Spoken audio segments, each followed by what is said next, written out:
Hello, everyone. Nice to see you again in today's story. Introducing to you a story of the Anunnaki who existed 165,000 years ago, ancient aliens. Now, please listen to this story of ancient aliens. Tonight, we're going to drift into the quiet, dark corners of history, legend, and space itself. We're going to talk about a story etched into clay tablets thousands of years ago, a story of visitors from a world beyond our own. Imagine for a moment you're not in your bed, but floating in the absolute, silent, and crushing emptiness between stars. It's a cold so profound it doesn't even feel like a temperature anymore. It's just an absence of everything. Out here, with no atmosphere to protect you and no planet to stand on, you are a fragile, fleeting speck. Let's be honest, in the grand, unforgiving vacuum of reality, you probably won't survive this kind of exposure for more than a few seconds. So before you get comfortable, take a moment to like the video and subscribe, but only if you genuinely enjoy what I do here. And for a little bit of fun, post your city and what time it is for you right now in the comments. It's always fascinating to see where everyone is tuning in from. Now dim the lights, maybe turn on a fan for that soft background hum, and let's ease into tonight's journey together. Your consciousness drifts, untethered, in the interstellar void. The darkness is almost total, punctuated only by the impossibly distant glitter of unfamiliar constellations. It's quiet, yes, but not peaceful. It's the kind of quiet that feels heavy, pressing in on you. But then you sense movement. Not something you see at first, but something you feel, a subtle gravitational tug, a ripple in the fabric of space-time. You turn, and there it is, a rogue world. A lonely traveler on a journey, so long it makes a human lifetime seem like the flicker of a firefly. This isn't a planet like the ones you know, nestled cozily in a stable orbit around a parent star. This one is an outsider, a wanderer. The Sumerians would later call it Nibiru, the planet of the crossing. It moves with a slow, deliberate majesty, following a vast, elliptical path that slingshots it from the frozen outer darkness into the warm, life-giving heart of a solar system, and then flings it back out again. Its year, the time it takes to complete one of these epic circuits, isn't measured in days, but in millennia. One of its years is a shar, a period of 3,600 of our own. Imagine a road trip that lasts for generations, with the inner solar system being the only decent rest stop with snacks. As you drift alongside it, you notice its color. A dim, ruddy glow like a dying ember. It's a world in twilight. From this distance, you can see the faint shimmer of an atmosphere, but it looks thin, damaged. Wispy patches cling to the surface while other areas seem raw and exposed to the hard vacuum of space. Astronomers still argue whether such rogue planets are common, violently ejected from their home systems during gravitational tugs of war, or if they are born in the lonely darkness. Whatever its origin, this one is clearly ancient and in trouble. Its long trek through the cosmic wilderness has taken a toll. Without a constant, nearby star to warm it, the planet has been bleeding its internal heat into the void for eons, and its protective atmospheric blanket is wearing dangerously thin. It's like a celestial body slowly dying of exposure. The mainstream scientific community has its own version of a long-distance traveler, the long-period comet. These icy bodies originate in the Oort cloud, a theoretical sphere of cosmic debris encasing our solar system, so far away that the sun is just a very bright star. A slight nudge from a passing star can send one of these comets on a 1,000-year journey inward, a journey much like Nibiru's, just on a smaller scale. History is also filled with searches for unseen worlds. In the late 19th and early 20th centuries, the astronomer Percival Lowell was obsessed with finding what he called Planet X, a ninth planet he believed was perturbing the orbits of Uranus and Neptune. While his calculations were later found to be based on flawed data, his passionate hunt for a hidden planet captured the public imagination and speaks to our innate curiosity about what might be lurking just beyond our sight. On the surface of this wandering world, under that failing sky, there is life. Not primitive life, but an advanced civilization. You can't see them clearly, but you can infer their presence. Faint, geometric patterns of light pulse beneath the thinnest parts of the atmosphere, shielded cities humming with a technology far beyond our own. These beings, who will one day be known as the Anunnaki, are tall, long-lived, and facing an existential crisis of planetary proportions. Their world is failing. The thinning atmosphere is no longer adequately filtering the harsh cosmic radiation of deep space. Their climate is destabilizing. Their very existence is on a countdown timer, synchronized to the rhythm of their planet's immense orbit. For thousands of years, as their world swung through the cold, dark abyss they endured, they watched their atmospheric shield degrade, generation by generation, with a growing sense of dread. Their scientists ran endless simulations. Their leaders held solemn councils. They were a people of immense knowledge and power, yet they were at the mercy of celestial mechanics. But their long orbit is also their salvation. It is a predictable clock. They know that their path will, eventually, bring them close to a star system teeming with smaller, resource-rich planets. Their probes, sent out on scouting missions centuries before, have already reported back. There is one planet in particular that holds the key, a small, vibrant world teeming with life, water, and most importantly, a very specific element they believe can save them. A heavy, inert, and beautifully conductive metal. A metal, is gold. They believe that by seeding their upper atmosphere with microscopic, suspended particles of this metal, they can create an artificial shield, a golden veil to reflect the harsh radiation and stabilize their climate. It's a desperate, audacious plan, but it's the only one they have. And as Nibiru begins its slow, inward curve toward a familiar yellow sun, the time for planning is over. The time for a mission has begun. Your perspective shifts, zooming in past the wisps of failing atmosphere, down toward the dimly lit surface of the wandering planet. You drift over cities that are both alien and strangely familiar. The architecture is grand, cyclopean, built to last for ages, yet there's a palpable sense of decay, of a system under immense strain. The light here is thin and weak. During its long passage through the void, Nibiru is lit only by its own internal heat and the bioluminescent glow of its technology. Now, as it nears our sun, a new, stronger light begins to filter through the sky, but it's a dangerous gift. This unfiltered solar radiation, along with the constant bombardment of cosmic rays from deep space, is precisely the problem. You see the inhabitants now, the Anunnaki. They are tall and statuesque, moving with a grace that belrones their long lifespans. But you also see the strain. You see the protective coverings they wear when forced to venture outside their shielded domes. You see the flickering energy screens that cover public squares, attempting to deflect the invisible barrage from the sky.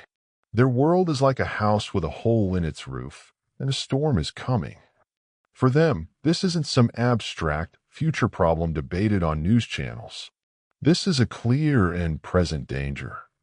Imagine a government project planned thousands of years in advance. Our politicians can barely plan past the next election cycle. These beings have been tracking the degradation of their atmosphere for centuries, watching the data points trend relentlessly toward catastrophe. You find yourself drawn to a vast chamber, a place of learning and science. It's not a dusty library, but a shimmering hall of light and data.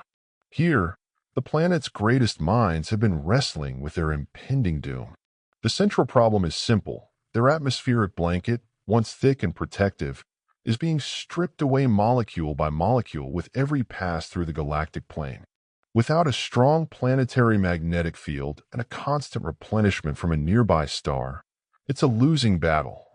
They need to patch the roof, and fast. One scientist steps forward to a podium of pulsing light. Let's call him Zakaria just for fun. He's presenting a theory that is both elegant and breathtakingly audacious. His proposal isn't to fix the atmosphere itself, but to create a new artificial shield within it. He projects a simulation into the center of the hall. You see a model of Nibiru, its thin atmosphere represented by a faint, translucent shell. Then, a cloud of impossibly fine golden dust is released into the upper stratosphere. The particles, microscopic in size, don't fall. They hang in suspension, spreading out until they form a gossamer thin, shimmering veil around the entire planet. The simulation shows harsh radiation striking this new shield. Most of it is reflected away, bouncing harmlessly back into space. The surface temperature of the planet model stabilizes. The atmospheric loss slows to a near-zero rate. The solution is gold. Pure, simple, unadulterated gold. It's not just about its beauty or value. Gold is chemically inert, meaning it won't react with the gases in their atmosphere. It's incredibly malleable. A single ounce can be stretched into a wire 50 miles long or beaten into a transparent sheet. And most importantly, it is one of the best reflectors of electromagnetic radiation, including the very infrared and cosmic rays that are slowly killing their world. It's a concept we use ourselves. The visors on astronaut helmets are coated with a microscopically thin layer of gold to protect their eyes from unfiltered solar radiation. The magnificent mirrors of the James Webb Space Telescope are coated in gold to better reflect the faint, infrared light from the most distant galaxies. Their plan is basically to put planetary-scale glitter into the sky. It sounds like a particularly fabulous solution, but it's rooted in solid physics. Of course, a plan this bold is not without its critics. You can feel the tension in the hall. Even among beings who live for millennia, presenting a radical new theory to your peers is a stressful experience. You can just feel the academic side-eye from across the Great Hall. The objections are practical. The amount of gold required would be astronomical. They would have to mine entire worlds to gather enough. It's a logistical nightmare of the highest order. This is a fringe idea, even for them, much like our own modern debates on geoengineering. Scientists still argue whether large-scale atmospheric modification, like spraying sulfate aerosols into our own stratosphere to mimic the cooling effects of a volcanic eruption, is a brilliant solution to climate change or a catastrophic risk multiplier with unthinkable side effects. The Anunnaki are having that exact debate right now, just with more advanced PowerPoint slides. But the scientist, Zakaria, has an answer. He brings up another projection. It's the data from their deep space probes, the ones they sent ahead centuries ago. The projection resolves into a familiar-looking solar system with a yellow star at its center. The probe's telemetry focuses on the third planet, a small blue and white marble, teeming with water, oxygen, and a burgeoning biosphere. Their long-range spectral analysis, a technology that makes our best efforts look like a child's prism, shows something remarkable. This planet, for reasons of its specific geological formation, possesses vast quantities of easily accessible gold, veins of it running through its crust like golden rivers. Compared to the other worlds in this system, it's a cosmic jackpot. The debate shifts. It's no longer about the science of the golden shield. The theory is sound. Now it's about the mission. A long, arduous journey to another world, not for conquest, not for exploration in the purest sense, but for a mining operation. A desperate, industrial effort to secure the one resource that can save them from extinction. The risks are enormous, but the alternative is the slow, certain death of their world. As the simulation of the Golden Shield continues to spin silently in the center of the hall, a consensus begins to form. The plan is insane. It is desperate. It is their only hope. The Scientific Council will recommend the mission. Now it falls to the High Council, to the King of Nibiru himself, to give the final command. The shimmering hall of science dissolves, and you find yourself in a different kind of chamber. This one is more solemn, more imposing. The light is dimmer, the shadows deeper. You are a silent observer in the throne room of Anu, the King of Nibiru. The air here doesn't crackle with energy. It hums with the deep, resonant frequency of ancient power and absolute authority. The walls are not made of light, but of a polished, obsidian-like stone that seems to absorb all sound, making every spoken word hang in the air with immense weight. This is where the final decisions are made, where the fate of their entire civilization will be sealed, At the center of the vast room, upon a simple but colossal throne, sits Anu. He is ancient even by the standards of his people.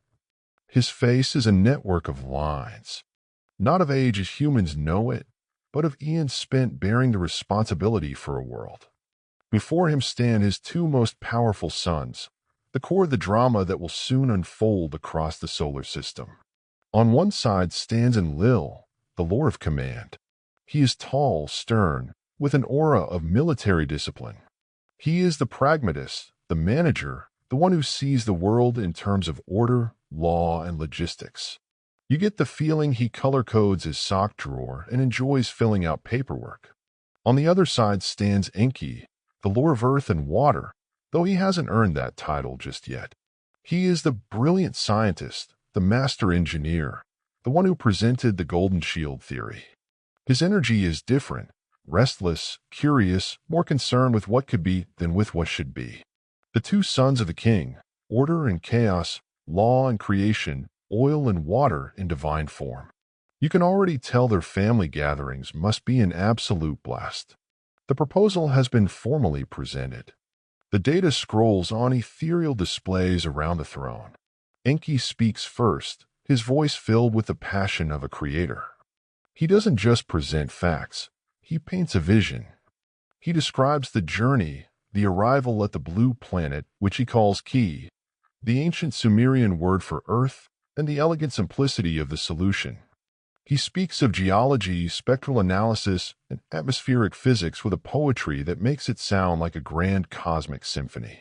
He frames the mission not as a desperate gamble, but as their destiny, the logical and necessary next step for their survival. It's the most important TED Talk in the history of the universe. When he finishes, silence reigns. Then Enlil steps forward. His voice is calm, measured, and cuts through Enki's enthusiasm like a cold scalpel. He doesn't dispute the science. He attacks the plan. He speaks of the immense resources required to build and supply a ship for such a journey.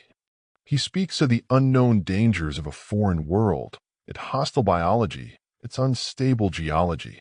He raises the specter of mutiny among the crew on a mission so far from home.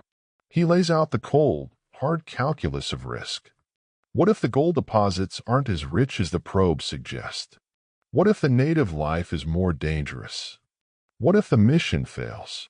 They would have squandered their last best resources on a fool's errand, hastening their own demise.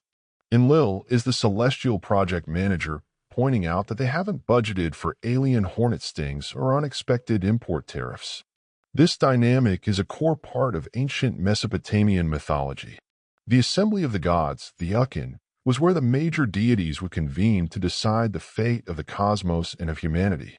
The famous Babylonian creation epic, the Enuma Elish, describes a celestial council where the gods elect a champion, Marduk, to fight a great monster. These myths are filled with divine arguments, political maneuvering, and family squabbles, suggesting that the ancients saw their gods not as monolithic beings, but as powerful individuals with their own agendas and personalities, much like their own human rulers.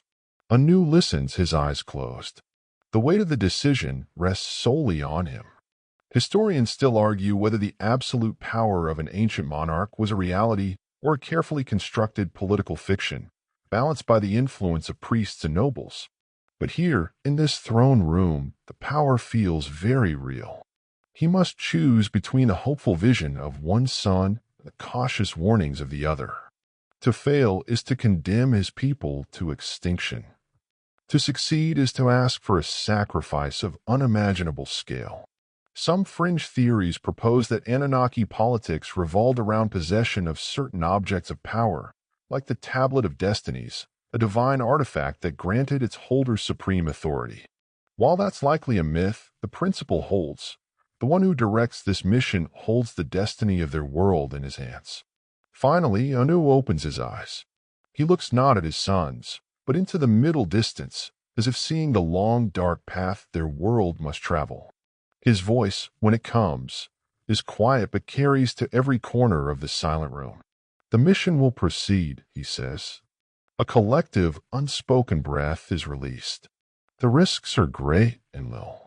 Your caution is wise, but the risk of inaction is greater. He turns his gaze to Enki. Your vision is our only path forward, my son. You will lead the first expedition. You will go to this world, Ki, and you will establish our first outpost. You will confirm the existence of the gold. Then he looks to Enlil. You, my son, will oversee the great ship's construction and command from Nibiru. You will be the Lord of Command, managing the lifeline between our worlds. He has split the responsibility, a shrewd political move to keep both of his powerful sons invested and perhaps to keep them from each other's throats. Enki, the scientist, will be the pioneer on the ground. Enlil, the commander, will be the master of the overarching operation. The decision is made. The die is cast. The fate of two worlds is now intertwined. The silent hum of the throne room seems to intensify, the sound of a vast, ancient, and desperate machine beginning to stir. The long, slow process of preparing for a journey across the void has just begun. The long wait is over. Centuries have passed on Earth. Millennia have ticked by in the throne room of Anu. The great ship, a vessel of impossible scale and design, has been built. The crew has been chosen. Enki, the brilliant scientist, now a mission commander, stands on the bridge of his ship, looking out at the receding, ruddy glow of his homeworld, Nibiru. The journey has been long, lonely, and uneventful, a silent glide through the vast, empty darkness. But now their destination is in sight. Your perspective is now from the surface of Earth, somewhere in the fertile plains of what will one day be called Mesopotamia. The year is approximately 445,000 BCE. The world is primordial, raw, and magnificent. Herds of woolly mammoths and saber-toothed cats roam plains of tall, waving grass. The air is clean and crisp, carrying the scent of damp earth and wild vegetation. Small bands of early hominids, perhaps Homo erectus or an early form of Neanderthal, move through the landscape. They are a part of the world, living and dying with its rhythms, their lives dictated by the hunt and the changing seasons. They look up at the sky with a simple animal awareness, noticing the sun, the moon, and the familiar dance of the stars. But tonight, a new star appears. It doesn't twinkle. It glows with a fierce, steady light that grows brighter with each passing hour. The nocturnal animals fall silent. The hominids huddle together in their caves and crude shelters, pointing with a mixture of fear and awe at the strange intruder in their sky. This is no star. It moves. It falls. You are now in the ship with Enki. Alarms, soft and melodic, chime through the bridge. The outer hull groans as it hits the upper wisps of Earth's atmosphere. On the main view screen, the blue and white marble swells, filling the entire view. It's one thing to see a world as a data point in a simulation. It's another entirely to see it as a living, breathing sphere of unimaginable beauty. For a moment, even the pragmatic Anunnaki on the bridge are silent, captivated by the sight. Enki, the scientist, allows himself a small, rare smile. His calculations were correct. It's perfect. Then the entry begins. The ship, which has glided silently through the vacuum, becomes a fiery spear. It tears a burning gash across the night sky. From the ground, it would be a terrifying, world-ending sight, a comet, an angry god, a piece of the sun falling to Earth. The hominids shriek and scramble for cover. The air crackles with energy. A sonic boom, the first this world has ever heard, shatters the prehistoric silence, echoing for hundreds of miles across the plains. It's a sound that announces the end of one age and the violent birth of another. It's the ultimate "we're here" announcement, and it's definitely not subtle. If they had a cosmic GPS, it would probably say, "You have arrived." Try not to startle the locals. The ship isn't crashing. This is a controlled, deliberate descent. Thrusters, firing blasts of energy that would vaporize any modern material, guide the colossal vessel down. It schemes over a vast body of water, the Persian Gulf. Though it has no name yet, the heat for its passage flash boiling the surface into a trail of steam. It banks toward the marshy, fertile land where two great rivers, the future Tigris and Euphrates, meet and empty into the sea. This is the spot Enki chose from orbit, a place rich in water and strategic resources. The ship slows, its fiery aura dimming as it deploys immense landing struts. With a ground-shaking shudder that sends tremors through the earth for miles, the vessel comes to rest. Silence falls again, but it's a different kind of silence now. It's the tense, expectant quiet of a world that has been irrevocably changed. This story of a fiery ship arriving from the heavens is a cornerstone of the ancient astronaut theory. Proponents point to countless myths from around the world that describe gods descending from the sky in flying ships or chariots of fire. The biblical story of Ezekiel's wheel, with its complex description of a flying object with wheels within wheels and the likeness of a man, is often cited. Mainstream history, of course, interprets these as purely symbolic or allegorical accounts of spiritual visions, not literal descriptions of technology. But the similarity across cultures is striking. For a long time, there is no movement. The ship sits, a silent, alien mountain of metal in the middle of a pristine, prehistoric marsh. Then a ramp descends, bathing the ground in a soft, white light. The first figure appears, silhouetted against the light. It is Enki. He steps onto the damp soil, the first of his kind to set foot on Earth. He takes a breath of the rich, oxygen-heavy air. He is followed by his crew, about 50 of them, stepping out into this new wild world. They are pioneers, astronauts, and miners all in one. They are the first gods. This landing site, according to the theories of Zechariah Sitchin, who translated many of the Sumerian text, was chosen with purpose. The Anunnaki weren't just landing, they were setting up an industrial operation.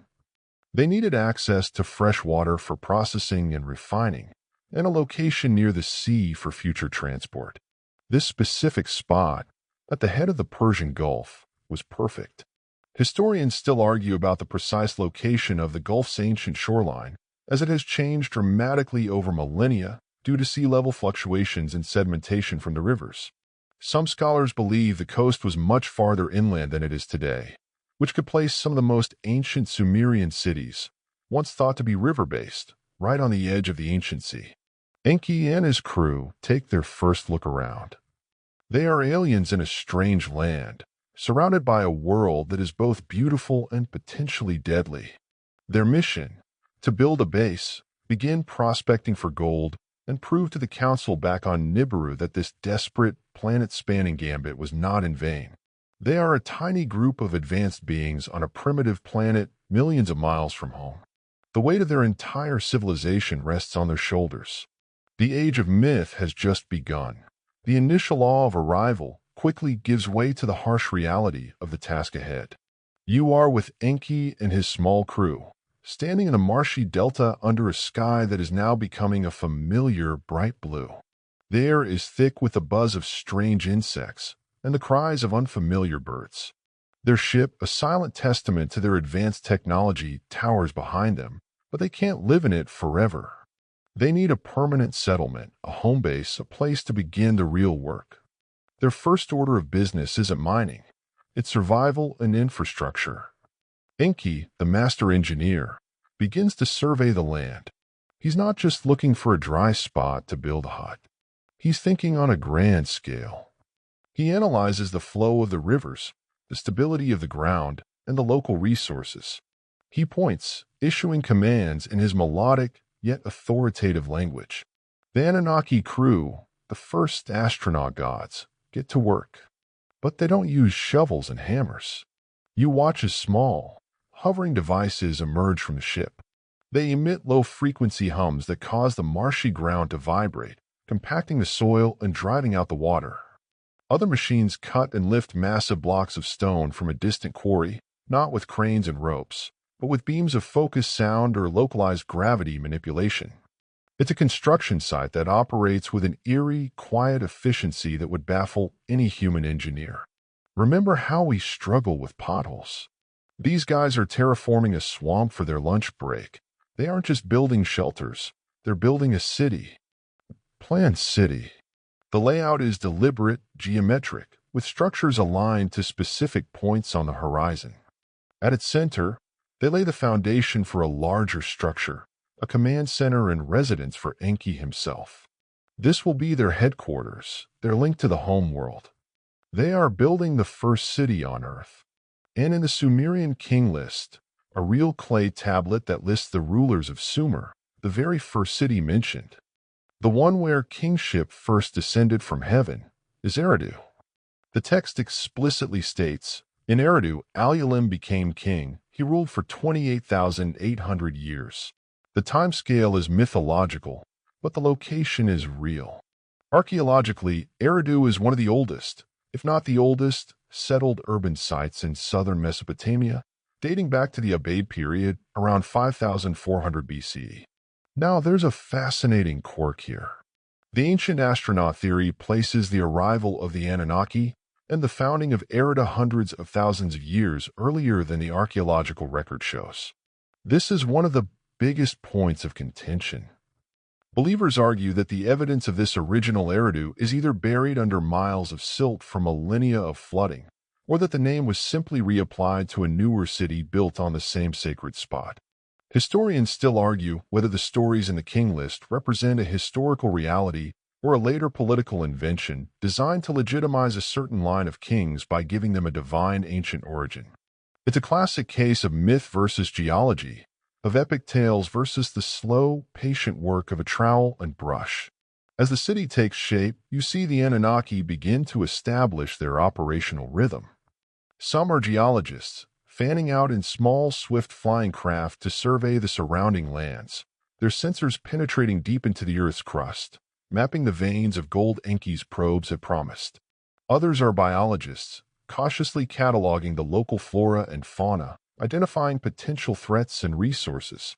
A quirky fringe tidbit suggests that some of these early biological surveys led to the Anunnaki creating hybrids or chimeras, mixing animal DNA as experiments. This is often used to explain the strange creatures of myth, like the griffin or the centaur, as misremembered records of Anunnaki genetic tinkering.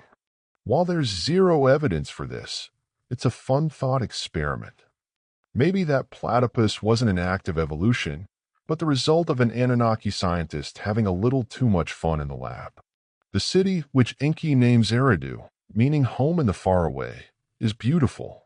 The buildings are tall and elegant, designed to withstand the harsh seasonal floods of the region.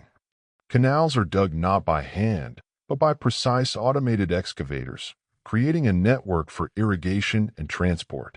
A spaceport is established, a flattened, hardened plane where the shuttlecraft can land and take off. They are building a perfect little slice of Nibiru on the banks of the Euphrates. But you can also sense an undercurrent of unease. These are not colonists seeking a new life. They are workers on a hard labor deployment. They are a skeleton crew, 12.5 million miles from home, tasked with an industrial project of galactic importance. The novelty of the beautiful blue sky and the fascinating local wildlife is already beginning to wear off. They miss the dim, ruddy light of their home. They miss the familiar constellations. They are isolated, and the mission has barely begun. Enki sends his first report back to Nibiru. It travels not as a radio wave, which would take years, but through some form of quantum entanglement, an instantaneous communication device that makes our best satellites look like two tin cans in a string. He reports success. The planet is stable. The air is breathable. And most importantly, the gold is here. He has confirmed the presence of vast alluvial deposits, gold dust, and nuggets washed down by the rivers and settled in the sediment. It's not in the deep hard rock mines they had anticipated, but right here in the soil and water. It's easier to get to, but it will require a different kind of processing. It will require dredging and sifting and sluicing endless tons of earth and water. The message is received on Nibiru. On his throne, Anu nods. In his command center, Enlil processes the information with grim satisfaction. The first phase is complete. The bridgehead is established. Now the real work begins. He gives the order to dispatch more ships, more workers, more equipment. The small settlement of Eridu is about to become a bustling industrial hub. The first Anunnaki are about to learn that while prospecting is exciting, the day-to-day grind of mining is another thing entirely. The gods have arrived, they have built their home, and now they must go to work. More ships arrive, not the grand vessel of Enki, but functional heavy-duty transports. They bring hundreds more Anunnaki, along with prefabricated equipment and advanced machinery.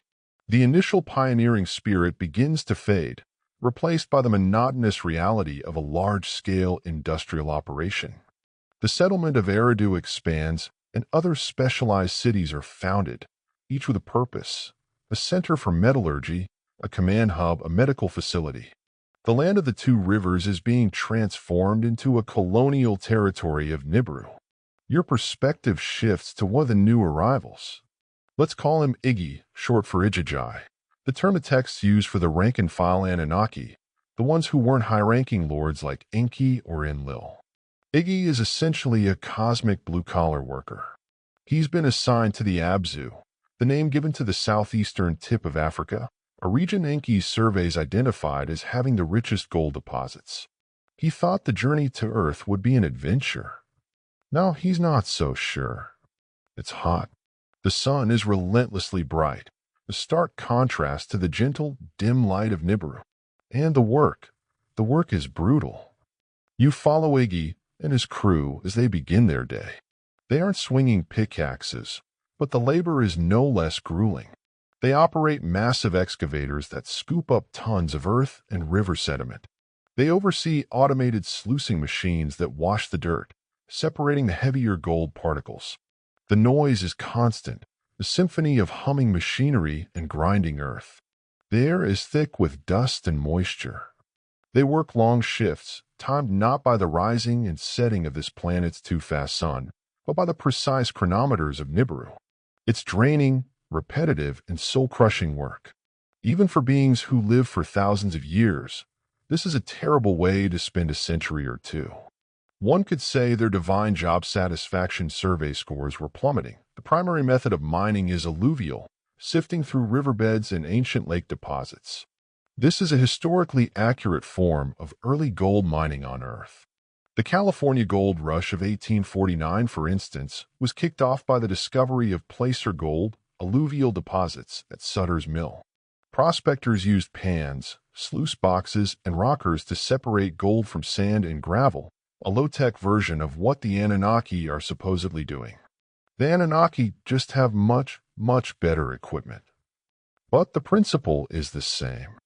Move a massive amount of dirt to get a tiny amount of precious metal. As the years turn into decades, a deep-seated resentment begins to build among the Ijajai. They didn't sign up for this. They are advanced beings, scientists and technicians, now reduced to mud-digging laborers. They look up at the sky and see the shuttles flying overhead, carrying their commanders between the comfortable, climate-controlled cities in Mesopotamia and the mining operations in Africa. They see Enki, their immediate supervisor, absorbed in his scientific studies of this new world, seemingly indifferent to their toil. They hear reports of Enlil, the overall commander, who has now arrived from Nibiru to take charge of the Earth mission, demanding ever-increasing production quotas. The gap between the management and the workforce is growing into a chasm. You can feel their frustration. They are living in temporary barracks in a harsh alien environment, while their leaders reside in the relative luxury of Eridu. They are facing strange new diseases, dangerous predators, and the psychological strain of being so far from home. It's a classic labor dispute waiting to happen.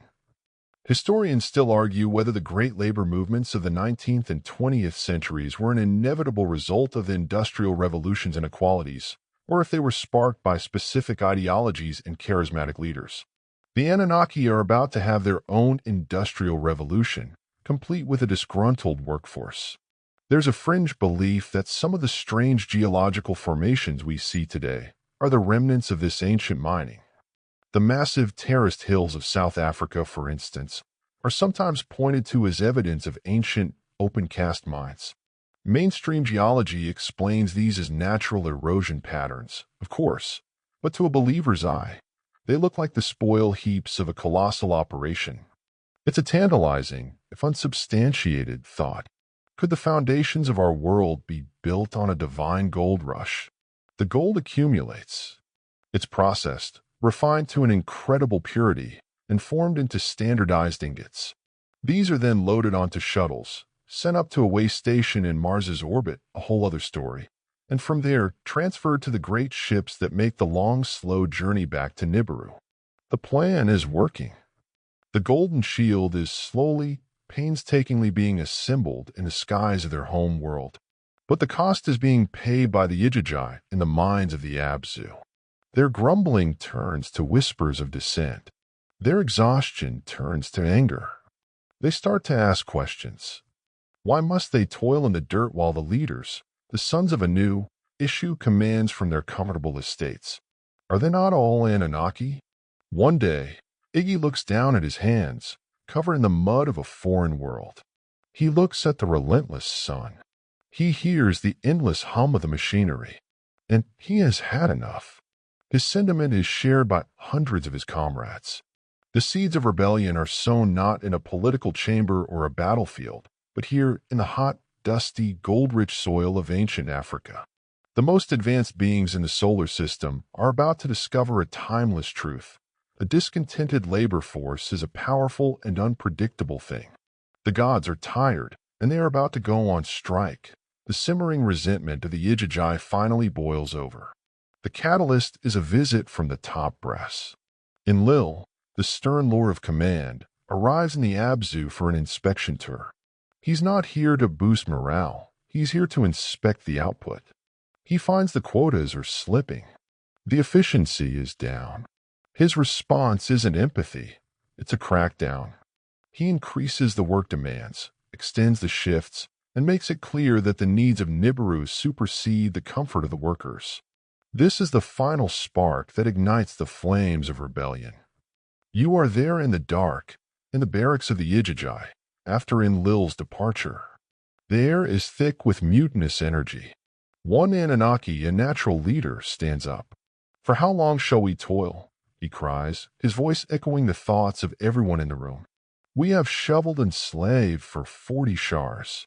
My fingers are cramped from the digging, my eyes burn from the sun. We are dying in this pit while the lords sit in their high seats." The speech is a tipping point. A murmur of agreement swells into a roar of defiance. They make a pact. They will burn their tools. They will march on the command center. They will confront Enlil himself. It's the universe's first wildcat strike. This story is not a modern invention. It's drawn directly from the Atrahasis epic, a Mesopotamian myth written on clay tablets dating back to the 18th century BCE. The epic explicitly describes the lesser gods, the etched, being forced into grueling labor digging canals and rivers for the senior gods, the Anunnaki. After 3,600 years of this toil, the text says, they were complaining, backbiting, grumbling in the excavation. The story of their rebellion is one of the most direct parallels cited by ancient astronaut theorists, as it reads less like a myth and more like a historical account of a labor dispute. The next morning, the humming of the mining machinery is absent. There is only a profound, eerie silence. Then, smoke begins to rise from the mining camps. The etched are making good on their promise. They are systematically destroying the advanced tools of their labor. They overwhelm the few guards loyal to Enlil, not with advanced weaponry, but with sheer numbers and righteous fury. They then begin their march, a long, angry procession from the mining region of the Abzu toward the administrative heart of the Earth mission in Mesopotamia, toward Enlil's fortress in the city of Nippur. Their message is simple. We are not your slaves. News of the rebellion travels fast. A messenger shuttle streaks across the sky to warn Enlil. He is awakened in the middle of the night, not by a servant, but by his frantic vizier. The etched have declared war. The vizier shouts. They have surrounded your house. Enlil is furious, but also, for the first time, afraid. He is a commander without an army. He is a king in a besieged castle. He calls for his own loyal guards, but they are vastly outnumbered. This is a scenario that has played out countless times in human history. A peasant revolt, a mutiny in the army, a general strike that paralyzes a nation. The Roman Empire, for instance, was continually rocked by slave revolts, the most famous being the one led by Spartacus. These uprisings were often brutally suppressed, but they reveal the deep-seated fragility of a social order built on the exploitation of a massive labor class. The Anunnaki, for all their advanced technology, have stumbled into the exact same trap.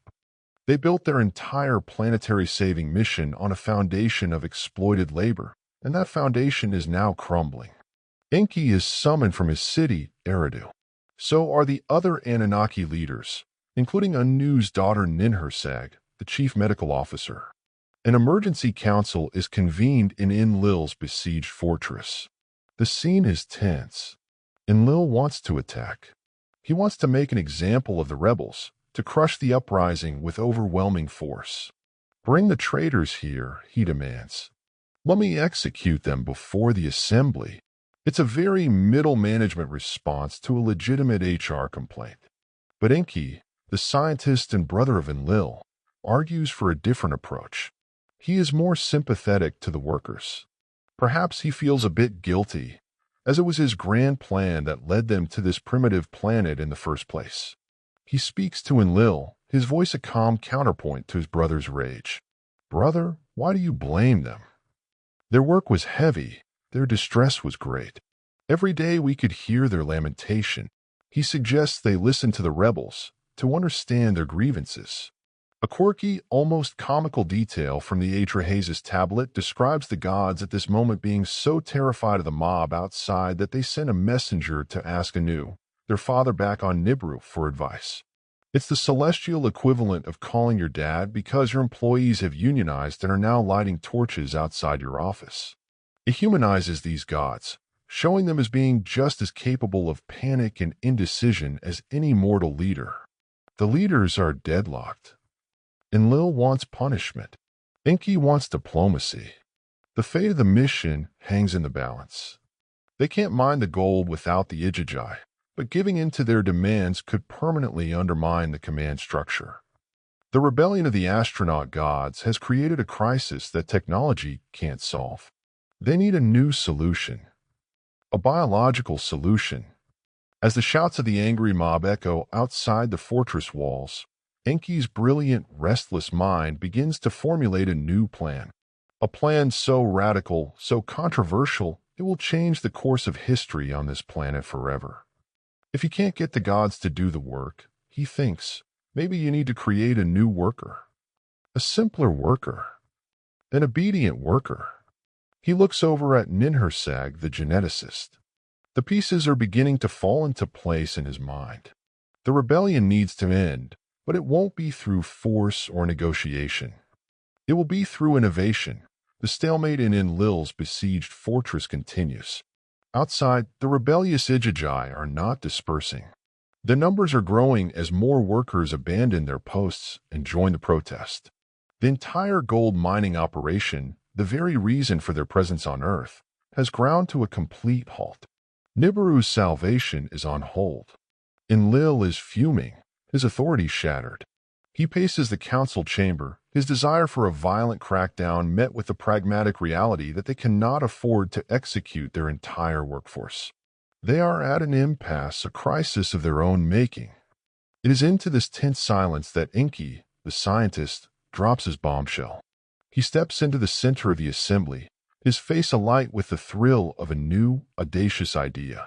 I have a solution, he announces, his voice cutting through the tension. We are the masters of science. We can create what we need. Let us create a worker to bear the load. A stunned silence falls over the council. The other Anunnaki leaders stare at him, a mixture of disbelief and intrigue on their faces. Create a worker? Create life? This is a profound ethical and scientific boundary they have never considered crossing. Enlil scoffs. Create? Create what?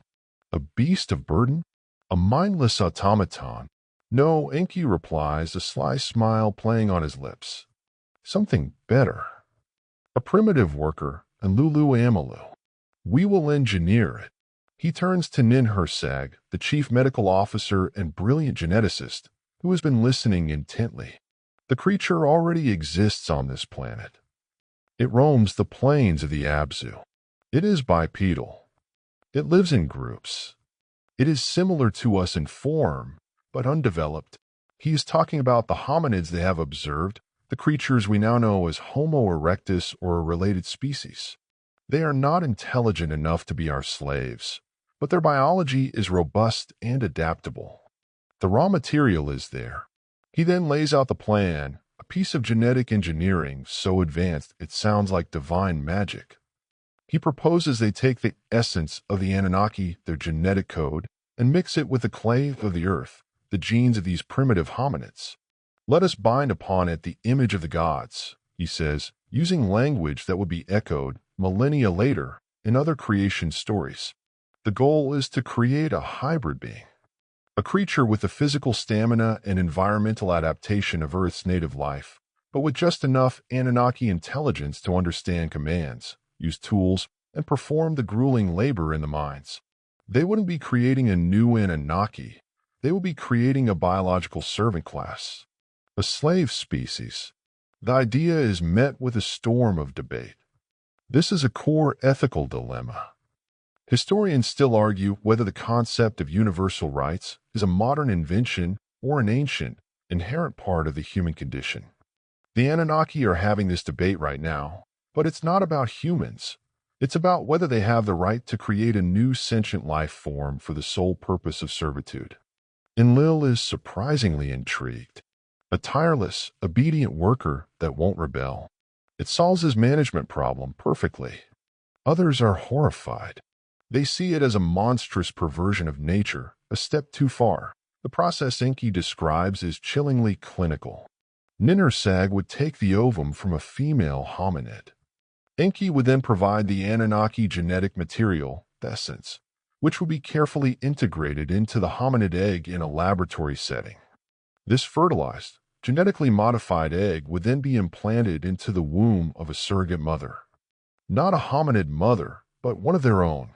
Several of the Anunnaki goddesses will be chosen to be the first birth mothers, to carry these new creatures to term.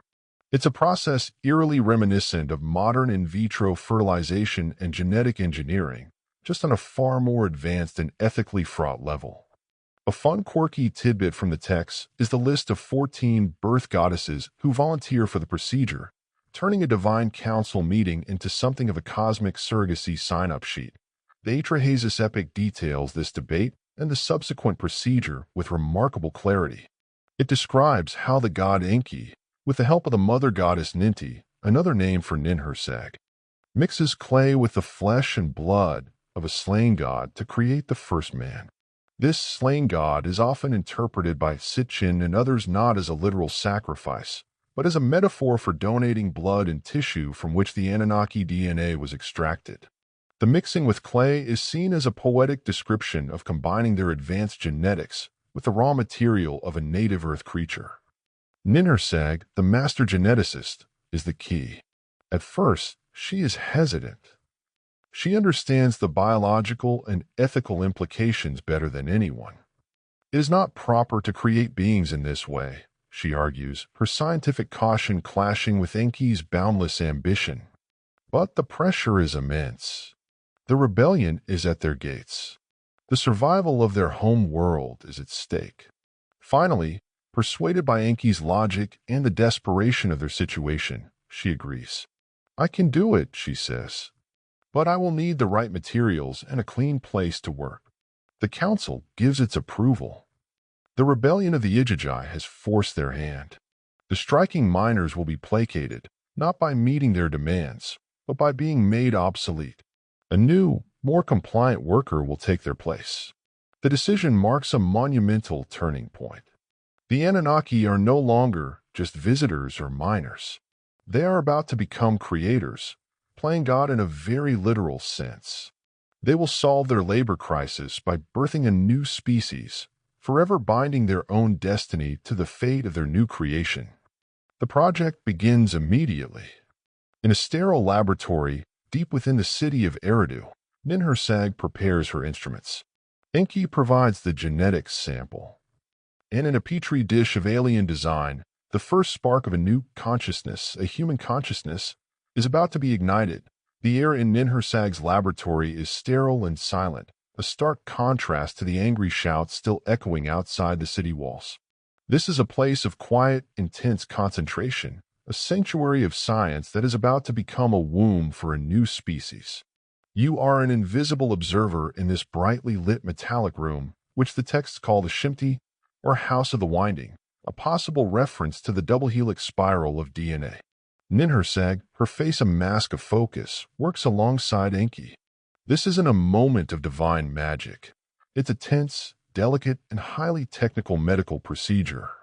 On one table lies the biological material from the planet Earth, the ovum, carefully harvested from a captured female hominid. It's robust, perfectly adapted to this world's gravity and atmosphere. On another lies the essence of the gods, a vial containing a solution rich with the genetic material of a young, healthy Anunnaki male. The texts poetically say they used the blood of a sacrificed god, but the reality here seems more like a simple blood draw. It's the ultimate cosmic DNA donation. Enki, the master of water and science, has prepared the sample himself, isolating the specific genetic markers for increased intelligence, cognitive function, and the ability to comprehend complex instructions. Ninhursag begins the process of micromanipulation. Using instruments that move with impossible precision, she opens the hominid egg. She doesn't simply inject the Anunnaki DNA. She splices it in, weaving the two genetic codes together. It's like a master weaver creating a new tapestry from two different threads, one coarse and strong, the other fine and luminous. Her goal is a perfect fusion, a creature that is neither Anunnaki nor beast, but a true hybrid. The first attempts fail. The texts describe a series of horrific mistakes, creatures born with crippling defects, without speech, with organs in the wrong places. It's a gruesome but scientifically plausible depiction of trial-and-error genetic engineering. There's a fringe theory that these mistakes were not destroyed, but were released into the wild, becoming the source of legends about deformed monsters and misshapen proto-humans. Think of them as the rough drafts of humanity. This process of trial and error is a common theme in creation myths. In the Mayan Popol Vuh, for instance, the gods first try to make humans from mud, but they dissolve in the rain. Then they try wood, but the wooden figures are mindless and cruel. It's only on the third try, using maize, that they succeed. This reflects an ancient understanding that creation is a difficult, imperfect process. Historians still argue whether these stories of flawed creation are meant to explain human imperfection, or if they are simply narrative devices to build suspense before the final, successful creation. After many failures, Ninhursag finally achieves a stable combination. The genetic code is viable. The fusion is successful. Now comes the next step, gestation. 14 Anunnaki females, the birth goddesses, have volunteered as surrogates. The genetically engineered embryos are implanted into their wombs. Then the waiting begins. For 10 agonizing months, the entire Earth mission holds its breath. The striking Ijajai are sent back to their barracks with a promise of a permanent solution, their rebellion on pause. Enlil watches, skeptical but hopeful. Enki and Ninhursag monitor the surrogates with obsessive care. Finally, the day arrives. The birth goddesses go into labor. In the medical bay, under Ninhursag's watchful eye, the first of the new beings is born. It's a moment of profound, terrifying triumph. The baby is small, red-faced, and screaming. It looks perfect. It has the sturdy limbs and dark hair of the Earth hominids, but its eyes hold a spark of awareness, a glimmer of intelligence that has never been seen on this planet before. Ninhursag holds the infant up. It's a boy. She smiles, a tired but triumphant smile, and exclaims, "I have created it. My hands have made it." The texts call this first successful human Adamu, a name that has obvious and powerful echoes in the book of Genesis. The Sumerian word Adamu is linked to Adama, meaning earth or clay, reinforcing the idea that he was fashioned from the earth. The second successful creation is a female, Tiamat, or sometimes Lilith in other traditions, not to be confused with the dragon goddess, who would later be known as Eve. But for now, it is Adamu who holds everyone's attention. He is the prototype, the proof of concept. The new being, this Lulu Amalu or mixed worker, is exactly what they had hoped for. He grows quickly, absorbing information at a startling rate. He is strong, healthy, and, most importantly, obedient. He looks upon his creators, the tall, luminous Anunnaki, with a sense of awe and reverence. To him, they are not scientists or miners. They are gods. He is the perfect servant, designed from the cell up to revere and obey his masters. The problem of the rebellious etched is solved. They will be relieved of their duty in the mines and reassigned to other tasks, perhaps shuttling the gold back to Nibiru. The backbreaking labor will now fall to this new, bioengineered species. The project is declared a success. The Anunnaki Council is overjoyed. Enlil, for once, is impressed. He sees in Adamu the perfect tool to restart the gold operation and get the mission back on track. But Enki looks at his creation with something more than just pride in his work. He feels a connection, a sense of fatherly affection for this new being. He has not just created a tool, he has sparked a new consciousness into existence. This flicker of affection, this unplanned emotional attachment, will become a source of immense conflict later on. For now, however, there is only celebration. They have played God and won. They have created a new form of life, a worker to serve their needs. They have created man. The age of toil for the gods is over. The age of toil for humanity is about to begin, with the successful creation of Adamu, the prototype, the Anunnaki scale-up production. The process is streamlined. Instead of using Anunnaki surrogates for every birth, Ninursag perfects a method of cloning and perhaps even artificial wombs, allowing them to produce the new workers in greater numbers. The first generation of humanity is born not from love or passion, but from a calculated industrial need. They are biological machines designed for a single purpose, to take over the grueling labor that the etched had rebelled against. You are now in the Abzu, the mining region in southeastern Africa, but the scene has changed.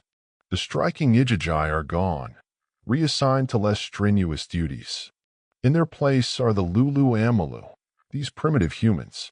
They are a strange sight, a blend of earthly robustness and a spark of divine intelligence.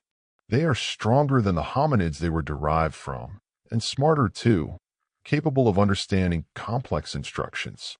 They work under the supervision of Anunnaki overseers, who direct them with hand signals and simple commands. Your focus settles on one of these early humans. Let's call her Ava. Her day begins before the sun rises. She is roused from a crude communal shelter by the chime of an Anunnaki device.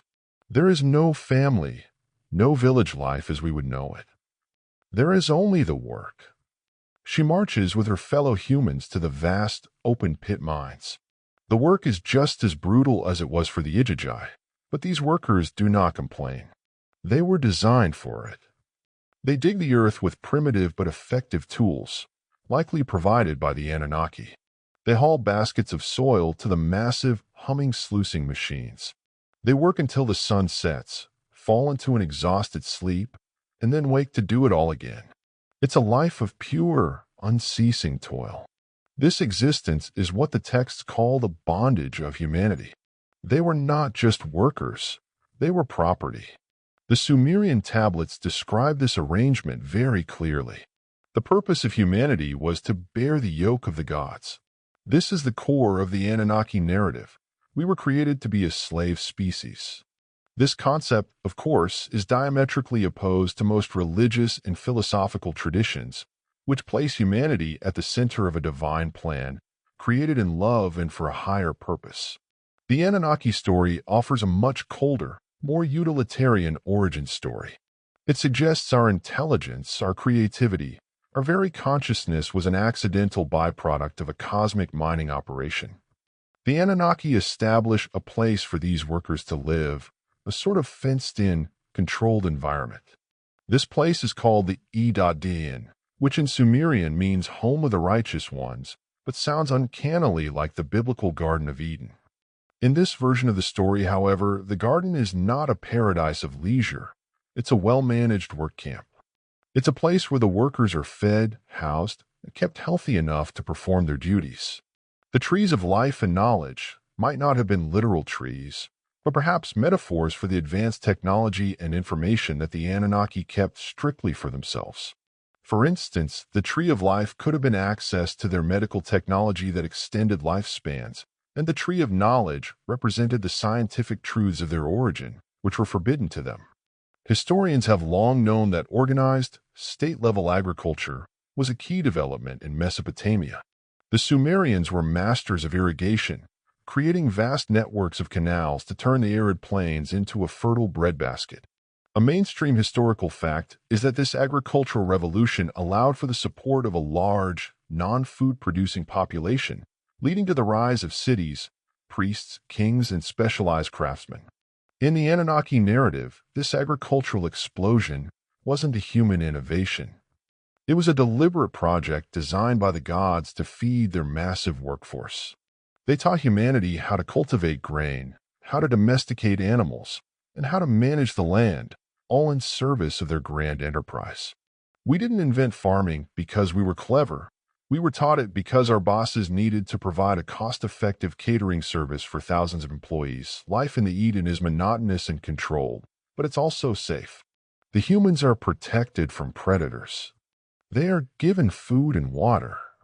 They know nothing else. Their Anunnaki masters are a constant presence, tall, powerful beings who descend from the sky, who can heal the sick with a touch, and who demand absolute obedience. The humans look upon them with a mixture of terror and worship. They are their creators, their protectors, and their slave masters, all in one. But Enki, the architect of their creation, watches with a growing sense of unease. He sees their potential.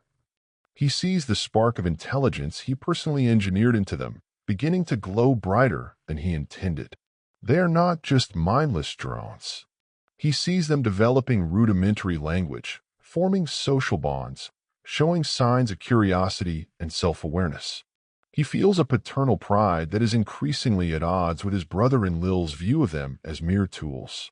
A quirky fringe detail in some interpretations suggests Enki would visit the mines in disguise, walking among his creations, observing them and feeling a strange connection to them. He was the absentee father of an entire species, secretly checking in on his kids. This growing intelligence is a problem.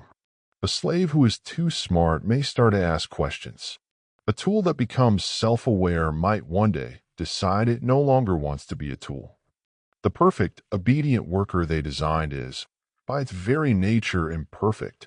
The Anunnaki DNA they wove into humanity's genetic code was a double-edged sword. It gave them the intelligence to serve, but it also gave them the potential to desire, to reason, and eventually to rebel. The peaceful, productive slavery in the Garden of Eden is built on a fragile foundation, and one of the gods themselves is about to deliberately kick it over. The carefully managed world of the Eden is operating at peak efficiency. The gold flows from the mines of the Abzu to the processing plants in Mesopotamia.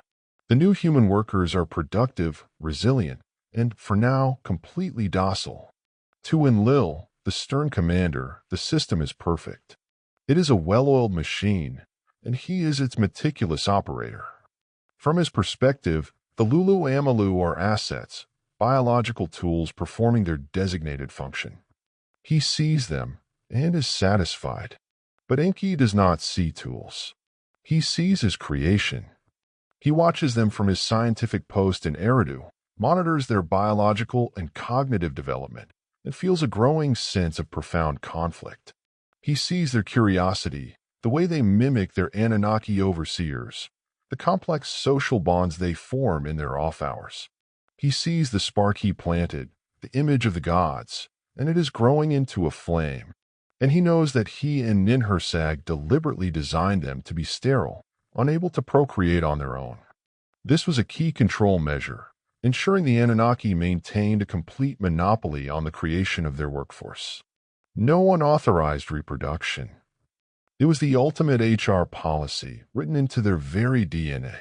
To Enki, the scientist and father of this species, this limitation is an abomination. It's a deliberate crippling of his greatest creation. It's like building a starship and then refusing to give it the key to the ignition. His brother Enlil sees this as a necessary safeguard. Enki sees it as a cruel and unnecessary cage. This disagreement is the fundamental schism between them, the fault line that runs through the entire Anunnaki saga. It is the conflict between order and potential, between control and freedom. So Enki decides to commit an act of industrial sabotage and paternal love all at once. He decides to give them the final piece of their own puzzle. He will give them the knowledge that has been withheld from them. He will give them the ability to be a self-sustaining species. This is where the symbolism becomes incredibly potent. The symbol of the god Enki, from the earliest Sumerian times, was the serpent, or more accurately, two of them entwined around a staff. It was a symbol of wisdom, healing, and the secret knowledge of life itself. It's a symbol you still know today as the caduceus, often associated with medicine. In the ancient astronaut interpretation, this isn't a coincidence. The entwined serpents are seen as a clear representation of the double helix structure of DNA. Enki isn't just a god of water, he's the master geneticist. Therefore, the serpent in the Garden of Eden was not a talking snake. It was Enki himself, acting in secret defiance of his brother. You are there, in the Eden, the work camp paradise. The sun is hot. Adamu and Eve, or Ava, as we called her before, are resting in the shade of a large, fruit-bearing tree. They are weary from their labor. They see a figure approaching. It is not one of their usual overseers. This one moves with a different grace, and his eyes hold a look not of command, but of compassion. It is Enki. He comes to them not as a lord, but as a conspirator, a rogue IT guy coming to give the users admin privileges. He speaks to them in simple terms, explaining that they have been made incomplete, that they are different from the beasts of the field who can multiply on their own. He tells them that the commanders, his brother Enlil, want to keep them this way, as perpetual children, as eternal workers. But he, their creator, wants them to be more. He offers them the fruit of a different kind of knowledge. This isn't about a literal apple. The fruit is a metaphor for the final genetic activation, the flick of a biological switch. He performs a minor, non-invasive procedure, perhaps a touch, a beam of light from a small device that alters their DNA, unlocking their reproductive capabilities. This act is a direct violation of Enlil's law. The historical fact is that in many ancient cultures, long before the story of Eden was written down in Genesis, the serpent was not a figure of evil. In ancient Egypt, the cobra was a symbol of divine authority and protection for the pharaohs. In ancient Greece, the god of medicine, Asclepius, carried a staff with a single serpent, a symbol of healing and rejuvenation. The idea of the serpent as a purely malevolent tempter is a later and very specific cultural interpretation. Enki's gift is transformative. The texts say that after they ate the fruit, the eyes of them both were opened, and they knew that they were naked. This isn't about a sudden sense of shame. It's the birth of self-awareness. They look at each other and see not just a fellow worker, but a partner. They become aware of their own biological potential, their sexuality, their individuality. They are no longer just cogs in a machine. They are people.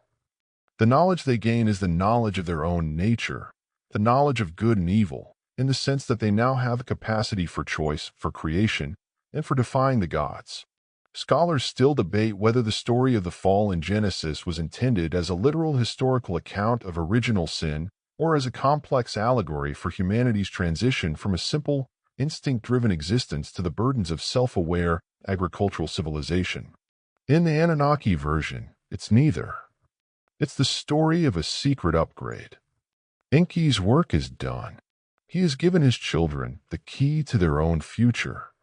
He slips away, back to his labs in Eridu, leaving Adamu and Eve to grapple with their newfound awareness. But this secret gift will not remain secret for long. The perfect, orderly system of the Eden has been fundamentally broken. The workers are now capable of multiplying beyond the control of their masters. They have been given the one thing Enlil feared most, autonomy. And when the Lord of Command finds out what his brother has done, his wrath will be terrible. The expulsion from the garden is no longer a matter of if, but when. The fallout from Enki's clandestine gift is not immediate, but it is inevitable. Adamu and Eve, now possessing the full spectrum of their biological and cognitive abilities, begin to procreate. The first generation of naturally born humans comes into the world. This is a monumental event, a shift in the cosmic balance of power on Earth. The Anunnaki are no longer the sole creators of their workforce. The workforce is now self-replicating. Your perspective is with Enlil as he makes one of his routine inspection tours of the Eden. At first, everything seems in order. The humans are toiling in the fields and mines as instructed. The gold quotas are being met. But then he notices something. He sees children. He sees families. He sees a population that is growing on its own, outside the carefully controlled parameters of the project. He is not a fool. He understands the implications immediately.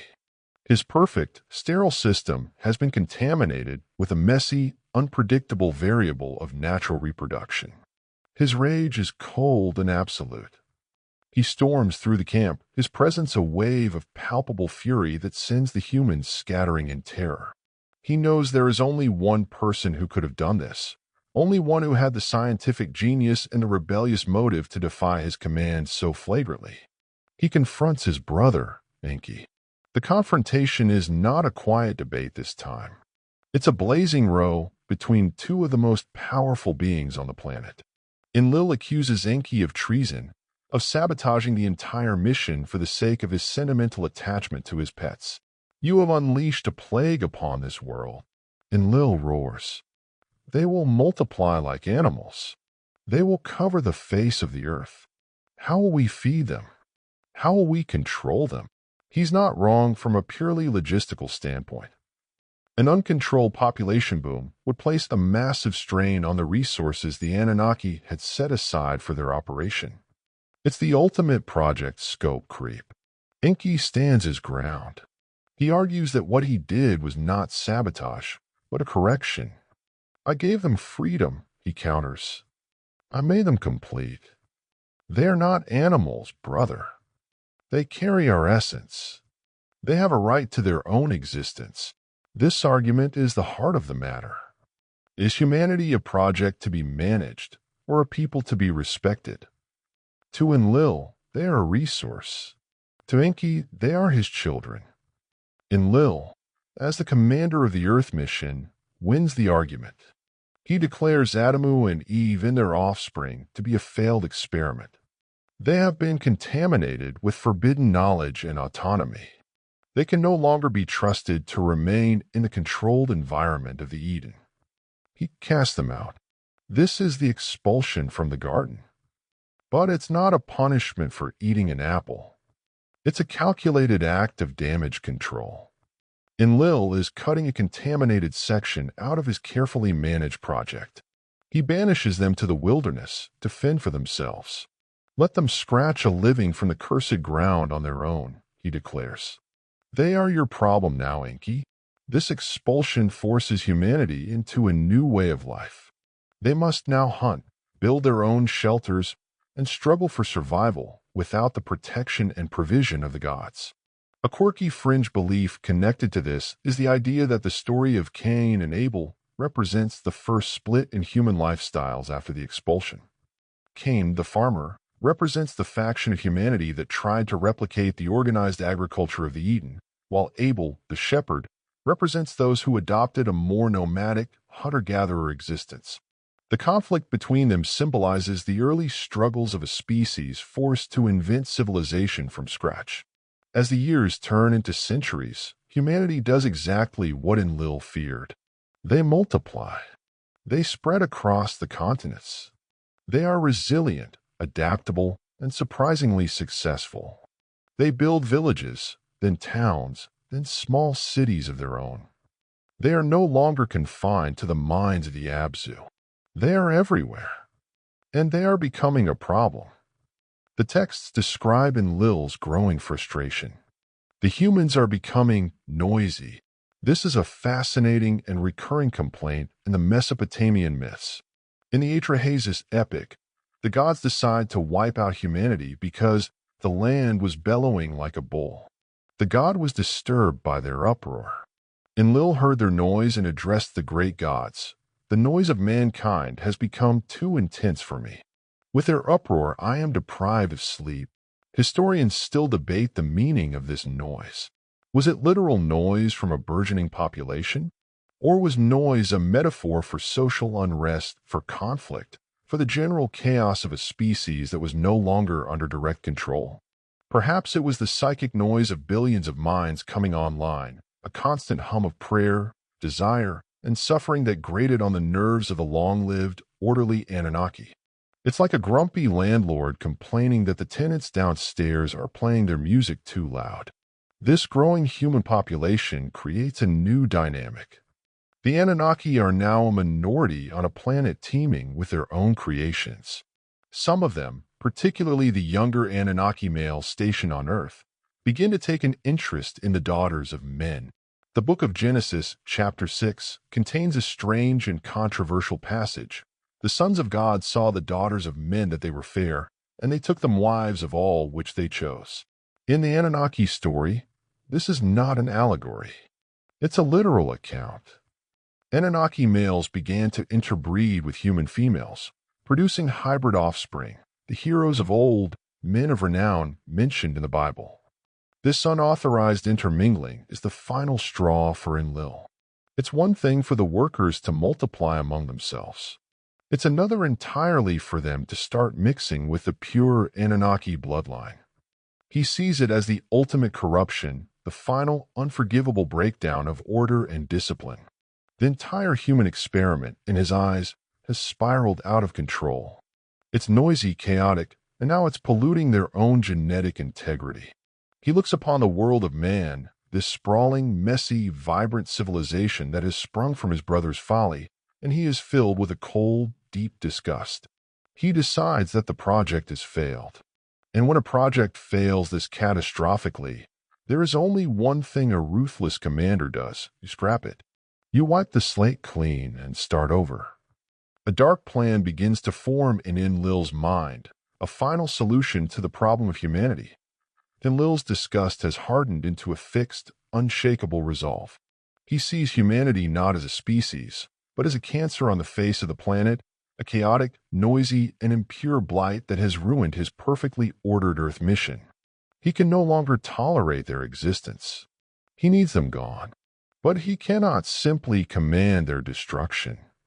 An act of planetary-scale genocide, even for the commander of the Earth mission, requires approval from the highest authority. You are once again a silent witness in the great council chamber of the Anunnaki, but this time the meeting is held on Earth, in Enlil's capital city of Nippur. The mood is heavy, somber. The leaders are assembled. Enlil, presiding with a grim face, Enki, his brother, looking worried and suspicious, Ninhursag, the mother of humanity, her expression pained. The issue on the table is the human problem. Enlil begins his address, laying out his case with the cold, irrefutable logic of a prosecutor. He presents data on the uncontrolled population growth. He shows images of the chaos of human cities, the wars between tribes, the pollution of their bloodline through interbreeding. He plays recordings of the noise, the constant grating uproar of human civilization that so offends his sense of order. We created a servant, he argues, and it has become a master of its own chaos. We created a tool, and it has broken free. The experiment has failed. It is time to erase the error. He then reveals his plan. He doesn't propose a direct attack. That would be messy, and would require the Anunnaki to personally slaughter their own creations, an act that many, even those who agree with Enlil, would find distasteful. No, his solution is more elegant, more passive, and far more terrible. He has been studying this planet's climate cycles, its celestial mechanics. His long-range atmospheric and gravitational sensors have predicted an upcoming, unavoidable natural disaster. The orbit of their own home world, Nibiru, is about to have a profound effect on the inner solar system. As the massive planet makes its next pass through, its immense gravitational pull will tug on the other planets, including Earth. Enlil's scientists have forecast that this gravitational disruption will cause a catastrophic destabilization of the ice sheet at the South Pole. A massive portion of the Antarctic ice cap is going to slip into the ocean, all at once. This will trigger a displacement of water on a scale unseen in millennia. A colossal tidal wave, a global flood, will wash over every continent on the planet, wiping the slate clean. It's a perfect, natural, world-ending event. All the Anunnaki have to do is nothing. They simply have to retreat to the safety of their orbiting spacecraft, wait for the flood to pass, and then return to a clean, quiet planet. This explanation for the Great Flood is a cornerstone of the ancient astronaut theory. It provides a scientific mechanism for a story that appears in nearly every ancient culture on Earth. The Epic of Gilgamesh, a Mesopotamian story that predates the biblical account of Noah by at least 1,000 years, tells the story of Utnapishtim, a man who was warned by the god Ea, the Babylonian name for Enki, to build a great boat to survive a flood sent by the angry god Enlil. The parallels to the Noah story are stunningly direct, from the building of the ark to the sending out of birds to check for dry land. This suggests the flood story was a deeply embedded part of ancient Near Eastern tradition long before the Hebrew Bible was written. Enki is horrified. He leaps to his feet to object. "This is madness," he cries. "These are my children. They are your flesh and blood too, in a way. We cannot simply stand by and watch them all drown." He argues that humanity, for all its flaws, is a vibrant and promising species. They are intelligent, they are creative, they are alive. To condemn them all to death for the crime of being noisy is an act of unimaginable cruelty. Ninhursag, the mother goddess, weeps. The text from the Atrahasis epic poignantly describes her reaction. The mother goddess, her lips were covered with the frost of anguish. "How could I, in the assembly of the gods, have ordered the destruction of my people? I am the one who gave birth to them. They are mine."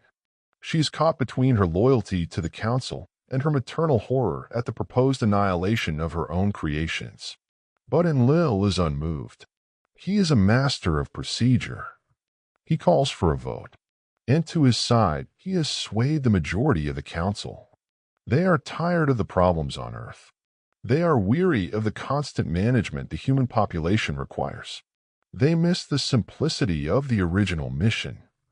Enlil's plan is clean, efficient, and requires no direct action on their part. It's the ultimate corporate downsizing, letting natural market forces do the dirty work. The council votes in favor of the plan. They will let the flood come. Then Enlil does something truly cunning.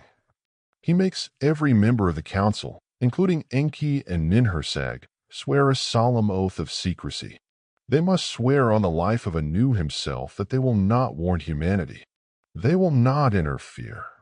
They must allow nature to take its course. This oath is designed for one person, Enki. Enlil knows his brother's sentimental attachment. He knows Enki will be tempted to intervene. The oath is a chain, binding Enki to the council's decision. Reluctantly, his heart heavy with dread, Enki takes the oath. He is trapped. He has been outmaneuvered, his own creation condemned to die, and he has been sworn to silence. The decision is made. The Anunnaki begin their preparations for a strategic withdrawal. Shuttles are prepared. Essential equipment is loaded. All personnel are to be evacuated to the main ship, orbiting high above the atmosphere before the cataclysm strikes. On the ground, humanity continues its noisy, chaotic existence, completely unaware that their creators have just signed their death warrant. They are living on borrowed time, and the clock is ticking down to zero. Enlil has his final solution. The world is about to be washed clean. The days leading up to the flood are filled with a strange, tense quiet among the Anunnaki. The decision has been made, the oath has been sworn, and the preparations for evacuation are nearly complete. The great humming and grinding of the mining and processing plants fall silent for the first time in centuries. For humanity, this sudden peace might seem like a welcome respite. But for the gods, it's the eerie calm before a world-ending storm. Enki is in turmoil. He is bound by his sacred oath, a vow so powerful that even a god dare not break it directly. Yet he cannot bear the thought of his creation, his children, being utterly annihilated. He paces the halls of his temple in Eridu, his scientific mind wrestling with an ethical problem that has no easy solution. How can he honor his oath while still saving the seed of man? He is trapped by a promise, a classic mythological trope where a hero is bound by a vow that forces them into a difficult or tragic course of action. Think of Jephthah in the Bible, who vows to sacrifice the first thing that comes out of his house, only to be met by his own daughter. Enki, ever the master of loopholes and lateral thinking, devises a brilliant and devious plan. He cannot speak directly to a human and warn him. But the oath said nothing about speaking. To a wall, he travels to the city of Shuruppak on the banks of the Euphrates. Here lives a man who is exceptionally loyal and devout to him. In the Sumerian text, his name is Ziusidra. In the Babylonian version, he is Utnapishtim. In the Bible, he will be called Noah. This man is described as righteous and blameless in his generation, a man who still walked with his gods.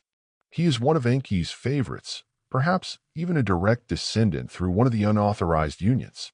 You are with this man, Ziusidra, in his house. It's a simple reed hut, strong and well-made, but humble. One night, he is awakened by a voice. It's a strange, disembodied voice that seems to be coming from the very walls of his home. It is Enki, on the other side of the reed wall, speaking to the wall. Reed hut, wall, wall.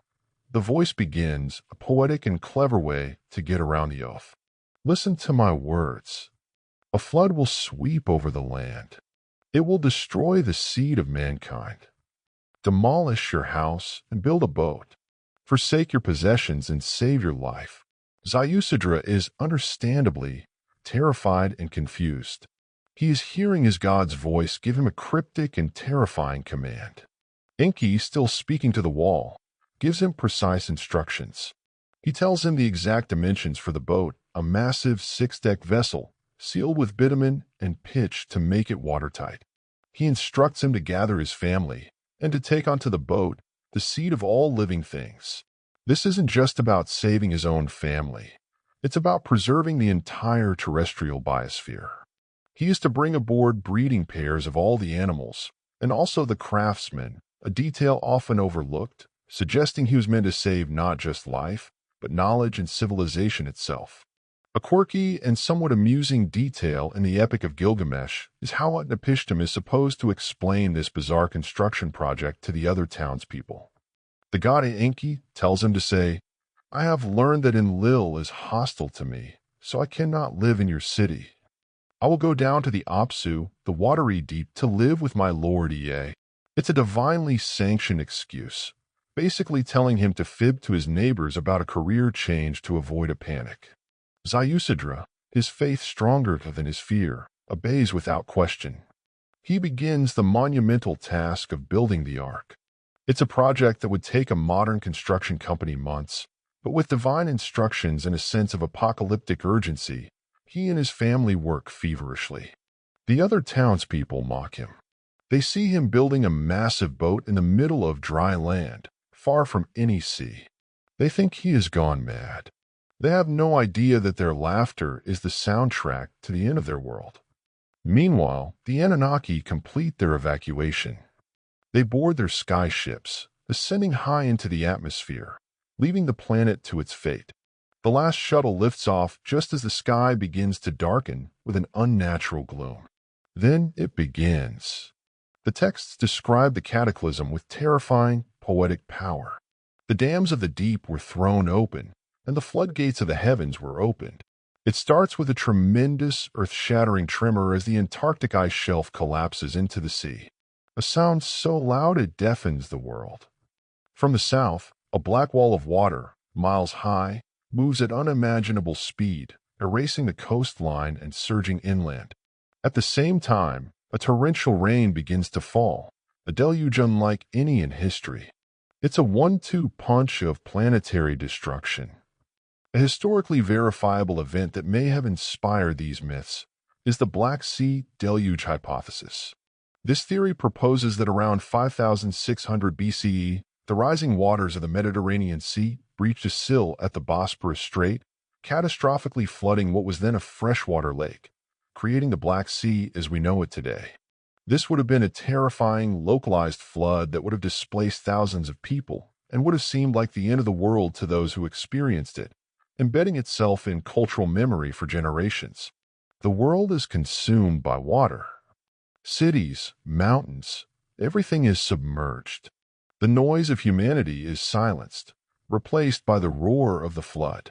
From his boat, Ziusudra can only watch in horror as the world he knew disappears beneath the churning gray waves. He is adrift on a boundless ocean, the last remnant of a drowned world, the sole keeper of the spark of life and civilization. The plan to wipe the slate clean is a horrifying success. But thanks to the clever, compassionate betrayal of a single god, it is not a total success. Humanity has been destroyed, but it has not been extinguished. High above the drowned world, the Anunnaki watch from the safety of their orbiting vessel. The view from their viewport is of a planet transformed. The familiar blues, greens, and browns have been replaced by a single, uniform, slate-gray expanse of water, broken only by the churning whitecaps of the global storm. The beautiful blue marble has become a terrifying, featureless orb. The destruction is more complete, more absolute, than even Enlil had perhaps imagined. You are with them in the sterile silence of the great ship's bridge. The mood is not one of triumph. There is no celebration. The very gods who condemned the world to this fate are now humbled and horrified by the reality of what they have allowed to happen. They are like children who set a fire and are now shocked by the ferocity of the blaze. The poetic language of the Mesopotamian epics captures this moment with stunning psychological insight. It says the gods cowered like dogs, huddled against the outer wall of the heavens. They are terrified by the storm they have unleashed. Ninhursag, the great mother goddess, is inconsolable. She weeps openly, her cries echoing in the silent ship. My people have become like dragonflies in the water, she laments. The sea is filled with my babies. Her grief is the grief of a creator who has witnessed the annihilation of her life's work. Even Ishtar, another name for a prominent goddess, often associated with love and war, is described as shrieking like a woman in childbirth, mourning the loss of the human race. This is not the reaction of cold, unfeeling deities.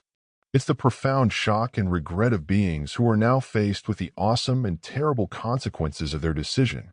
Enlil, the architect of this destruction, is silent. He watches the drowned world, his face an unreadable mask of stone. Did he get what he wanted? A quiet, orderly planet? Yes. But the silence is the silence of a tomb. The order is the order of death. Perhaps, in this moment, he feels the immense weight of his command, the chilling finality of his final solution. The sheer scale of the devastation seems to have shaken even his iron resolve. He has won, but his victory feels hollow, vast, and empty. The storm rages for 6 days and 7 nights. The Ark, Ziusudra's vessel, is tossed about on the violent waves, a tiny, insignificant speck in a world of water. Inside, the darkness is filled with the sounds of frightened animals and the prayers of the last human family. Ziusudra holds the tiller, his knuckles white, his eyes fixed on the churning chaos outside, his faith the only thing keeping him from despair. Then, on the 7th day, the rain stops. The churning of the waters begins to subside. The silence that follows is more profound than the noise of the storm.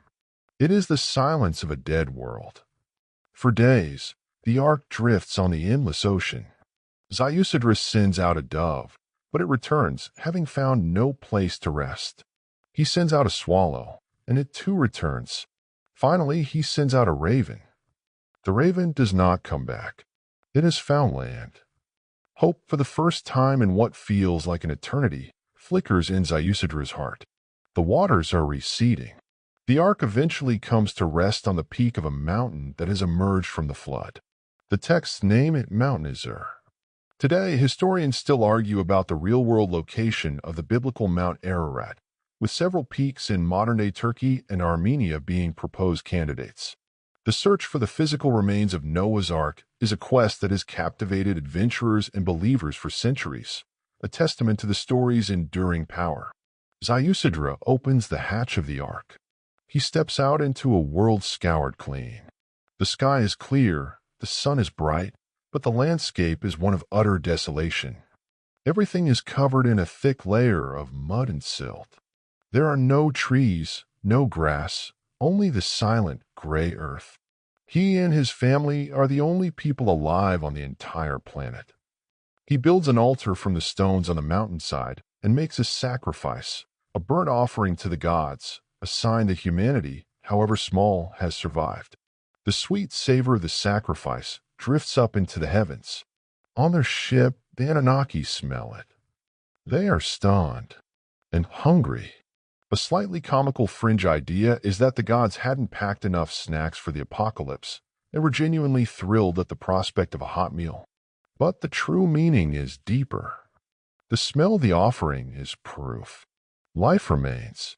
Someone has survived. The text says, "The gods smelled the savor. The gods gather like flies around the sacrificer." Enlil sees the smoke from the altar, and his horror turns to white-hot fury. Someone has broken the oath. Someone has betrayed the council. He descends from the skyship, his anger a palpable force. He sees the ark. He sees Ziusidra and his family. And he sees Enki standing there, waiting for him.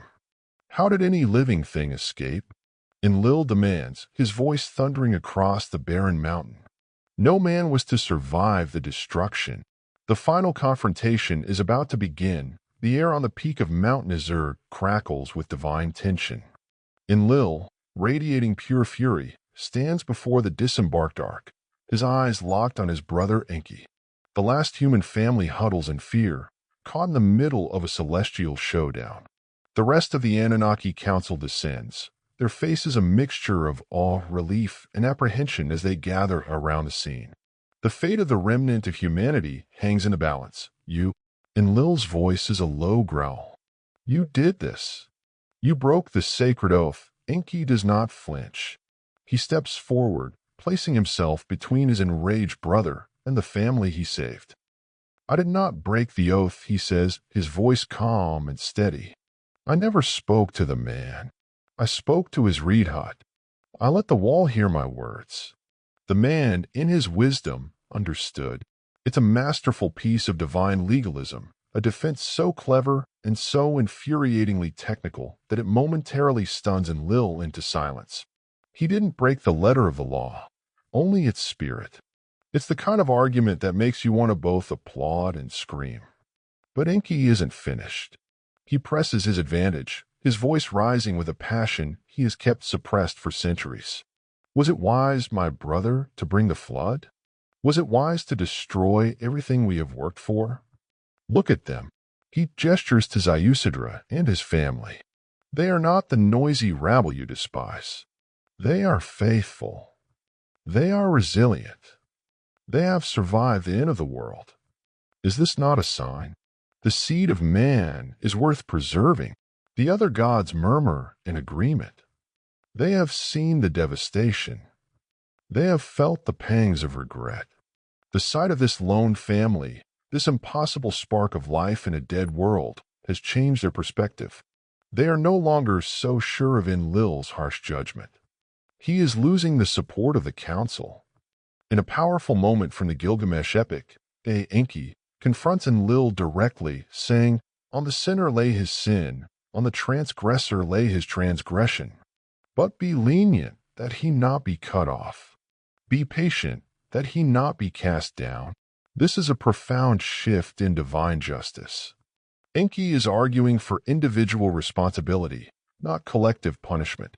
He's introducing the concept of nuance and mercy into a system that had been, until now, brutally absolute. Faced with the shifting mood of the council and Enki's unassailable logic, Enlil's anger finally breaks. The rigidity of his command gives way to a grudging acceptance. He looks at the vast, empty world around him. His plan to wipe the slate clean has worked, but now he has a new problem: how to rebuild. He needs workers. He needs a population. And here, delivered to him on a mountaintop, is the starter kit for a new civilization. He realizes he has no choice but to accept this new reality. He walks over to Zeusidra, Utnapishtim/Noah. The man and his wife fall to their knees, expecting to be destroyed. But Enlil does something unexpected.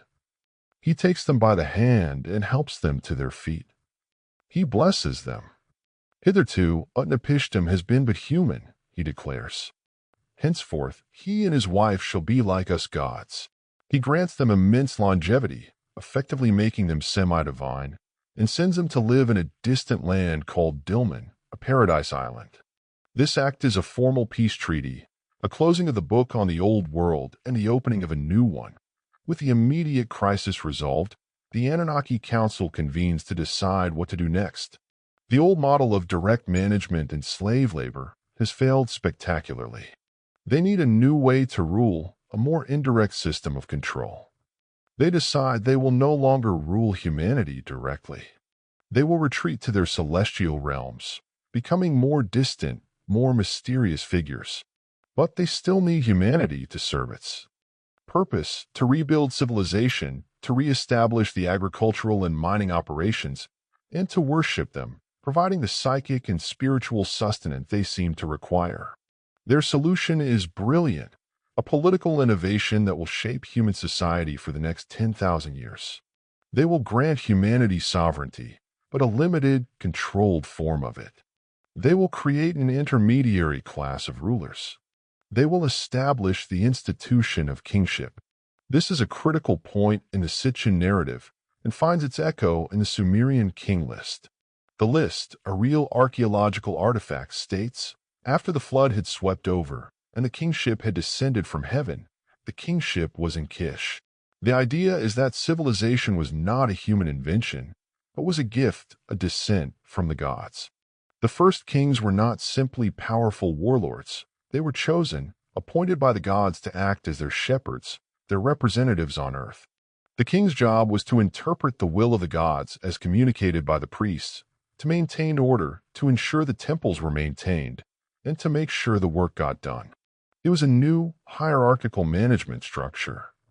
The gods are the board of directors, the king is the CEO, the priests are the upper management, and the rest of humanity are the employees. A quirky, but historically accurate, fact is that ancient Mesopotamian kings had a substitute king ritual. If the omens predicted that something terrible was about to happen to the king, a commoner will be chosen to sit on the throne for a short period, officially taking on the title and role of king. This substitute would absorb the evil destiny, after which he was typically executed, and the real king would safely resume his rule.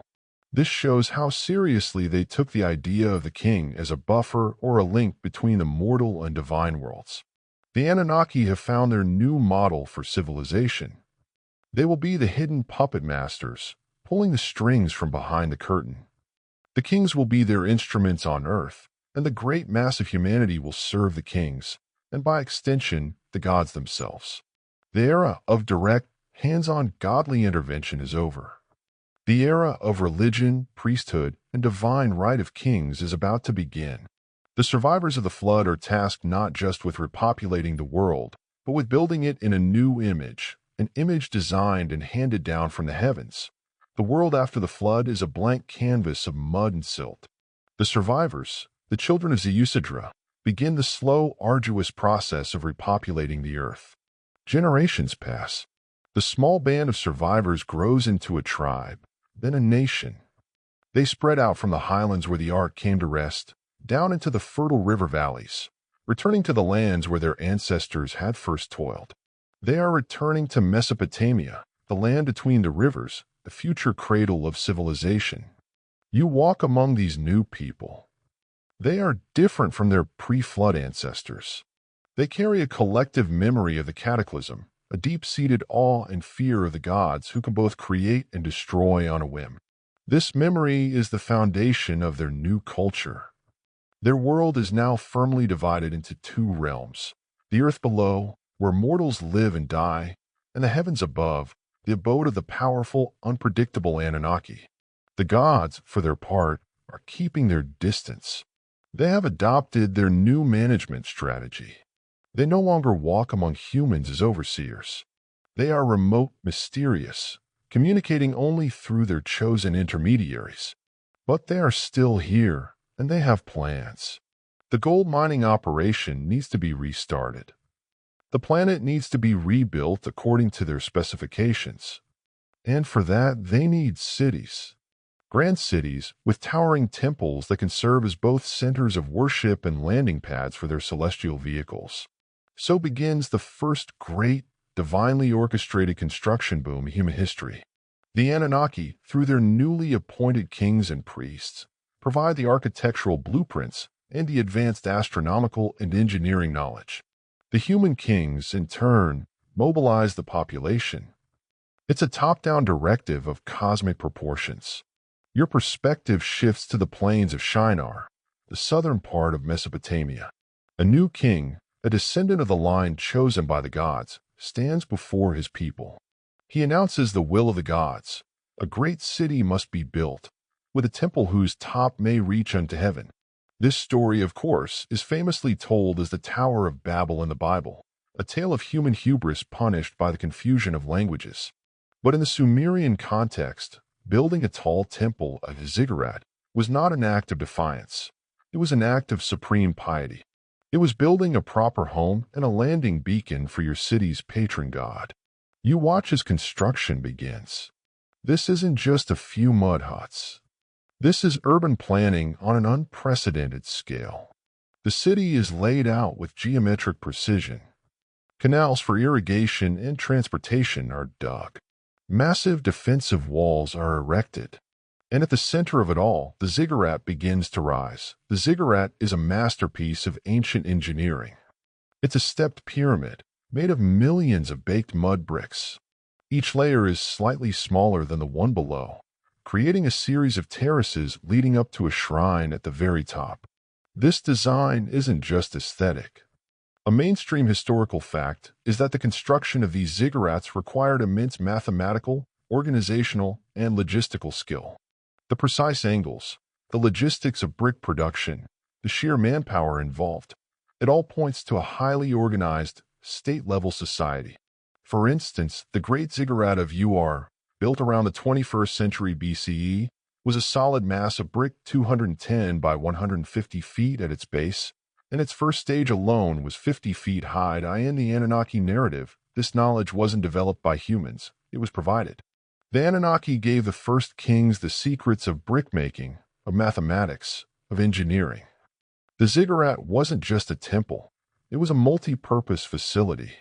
The lower levels were administrative centers, granaries, and workshops, the economic heart of the city. The upper levels were the domain of the priests, used for astronomical observation. And the shrine at the very top? That was the dwelling place of the god, a clean high place where the celestial being could land their personal shuttle, a Shem, and meet with their chosen representatives without having to mingle with the masses. It was a divine VIP lounge and private airport rolled into one. You wanted the bustling streets of one of these new cities, perhaps Uruk, Kish, or the rebuilt Eridu. The scale of the activity is staggering. Thousands of workers, organized into disciplined teams, are quarrying stone, molding bricks, and hauling materials. They are not slaves in the pre-flood sense. They are citizens performing their civic and religious duty. Their labor is a form of worship. A quirky tidbit from history is the discovery of bevel-rimmed bowls, a type of crude, mass-produced pottery found in huge numbers all over early Sumerian sites. Archaeologists have long debated their purpose, with a leading theory being that they were standardized ration bowls, used by the state to pay legions of laborers working on these massive public projects. It was the world's first disposable food container, the paper cup of the Bronze Age. As the cities and their ziggurats are completed, the gods take up their residence. Each major city is assigned to a specific Anunnaki leader. Enlil takes Nippur as his command center. Enki remains in his beloved Eridu. The moon god Nannar gets the city of Ur. The goddess Inanna Ishtar gets Uruk. A celestial real estate division takes place, carving up the land of Sumer into divine fiefdoms. The human king of each city rules on behalf of his city's patron god, and the people's primary loyalty is to that deity. This system creates a landscape of competing city-states, each vying for the favor of their divine master. The world is being rebuilt, not as a single unified work camp, but as a patchwork of theocratic city-states. The gods have successfully outsourced their management, creating a system that is both productive and self-regulating. Humanity, filled with a newfound religious fervor, willingly toils to build magnificent homes for their distant skylords. The stage is set for a new era of civilization, but also for a new era of conflict. Because while the gods may have agreed on a new way to rule humanity, they had not stopped their own internal rivalries and family squabbles. And these divine feuds are about to spill over onto the human stage with devastating consequences. The New World Order is established. The city-states of Sumer flourish under the indirect rule of their Anunnaki patrons. The gold operation is back online, now managed by human kings who deliver the precious metal as a form of tribute to the temples. From a distance, the system appears to be a resounding success. But the old tensions within the Anunnaki leadership, the bitter rivalries and family feuds that have been simmering for millennia, have not gone away. They have simply been mapped onto the new geopolitical landscape of Earth. Your perspective becomes a bird's-eye view, soaring over the Fertile Crescent. You see the patchwork of city-states, each dedicated to a different god. Uruk, the city of Inanna, grows powerful and ambitious. Ur, the city of the moon god Nannar, becomes a center of commerce and learning. Nippur remains the religious capital, the seat of the aloof and powerful Enlil. Eridu is still the domain of the wise and enigmatic Enki. This celestial division of property is a recipe for conflict. The gods are like cosmic feudal lords, and their human subjects are their vassals, their soldiers, their pawns. The core of the conflict remains the bitter rivalry between the two main factions, the Enlilites, who value order, discipline, and rigid hierarchy, and the Enkites, who are more sympathetic to humanity and champion knowledge and progress. This isn't just a philosophical disagreement anymore. It's a struggle for influence and control over the resources of Earth, and by extension, the future of their home world, Nibiru. The first major conflicts erupt between the humans themselves, but they are driven by divine agendas. A king of one city, inspired by his patron god, declares war on a neighboring city. The battles are fought with Bronze Age weapons, spears, shields, and chariots, but the stakes are cosmic. These are not just wars over territory or water rights. They are proxy wars between the gods. When the army of Uruk clashes with the army of Kish, it's really the ambitions of the goddess Inanna clashing with the authority of another deity. The blood of men is spilled to settle the arguments of the gods. One of the most famous examples of this from actual Sumerian history is the Stele of the Vultures, a carved monument from around 2500 BCE. It commemorates the victory of the city-state of Lagash over its neighbor, Umma. The stele depicts the god of Lagash, Ningirsu, who was one of Enlil's sons, leading the Lagashite army and trapping the soldiers of Umma in a giant net. This is a perfect illustration of the concept. The human king and his army are the instruments, but the victory belongs to the god. Its divine will executed by human hands, but then the conflicts escalate. The proxy wars are no longer enough to settle the scores. The gods themselves, in their frustration and anger, begin to take a more direct hand. The myths and epics of ancient Mesopotamia are filled with tales of gods battling one another. The story of the battle between Marduk, Enki's son, and Tiamat, while a creation myth, is often interpreted in the ancient astronaut framework as a historical account of a massive war between two Anunnaki factions, a war that involved celestial battles and devastating weaponry. You witness one of these divine conflicts. It's not a clash of spears on a dusty plain. It's a terrifying display of advanced technology. A dispute over a key piece of territory or a strategic outpost boils over. Two Anunnaki lords, perhaps one of Enlil's sons and one of Enki's, face off. Their chariots are not pulled by horses. They are swift, silent flying craft. Their swords are not blades of bronze. They are beams of pure energy that can level city walls and turn sand to glass. The descriptions in texts like the Indian Mahabharata of Vimanas, flying craft, and weapons that could cause the sun to shake and boil the waters are often cited by proponents as evidence of such ancient, high-tech warfare. One of the most chilling accounts in the Sitchin saga is the story of the destruction of Sodom and Gomorrah. In this version, the cities are not destroyed by a righteous God for their sins. They are casualties in a war between the Anunnaki. The cities had allied themselves with a rebellious faction led by Marduk. To put an end to his growing power and to deny him control of the spaceport located in the Sinai Peninsula, the Enlilite faction makes a terrible decision. They decide to use weapons of mass destruction, nuclear weapons, to obliterate the rebellious cities and the spaceport. The text described two gods, Nergal and Anurta, sons of Enlil and Enki respectively, but loyal to the Enlilite cause, being tasked with his mission. They fly over the region and unleash a terror from the sky. The description of the aftermath is eerily familiar to a modern reader. A whirlwind, a scorching blast, a rising evil cloud, and the lingering poisonous fallout. Lot's wife, who looks back, is not turned into a pillar of salt by magic. She is vaporized by the intense heat and radiation of a nuclear blast. Historians still argue about the historical basis for the Sodom and Gomorrah story, with some suggesting it might be a garbled memory of a natural catastrophe, like an earthquake or a meteor airburst that ignited the natural tar and sulfur deposits in the region. This divine war scars the landscape and the human psyche. It creates vast, uninhabitable wastelands. The Sinai Peninsula, once a strategic hub, becomes a desolate, forbidden zone. The conflict also creates a power vacuum. The old spaceport is gone. The balance of power among the gods is shattered. The Enlilite faction has won the battle, but the use of such horrific weapons has poisoned the earth and perhaps even their own souls. After this catastrophic war, a great evil wind, a radioactive cloud, blows from the Sinai eastwards over the land of Sumer. The texts describe a lamentation for the city of Ur, a beautiful poem mourning its sudden and tragic downfall. An evil wind blows. The city is destroyed. Its people, not potsherds, litter its walls. The city dies not by sword or fire, but by an invisible poison that kills everything it touches. The great Sumerian civilization, which had flourished for over a millennium, collapses.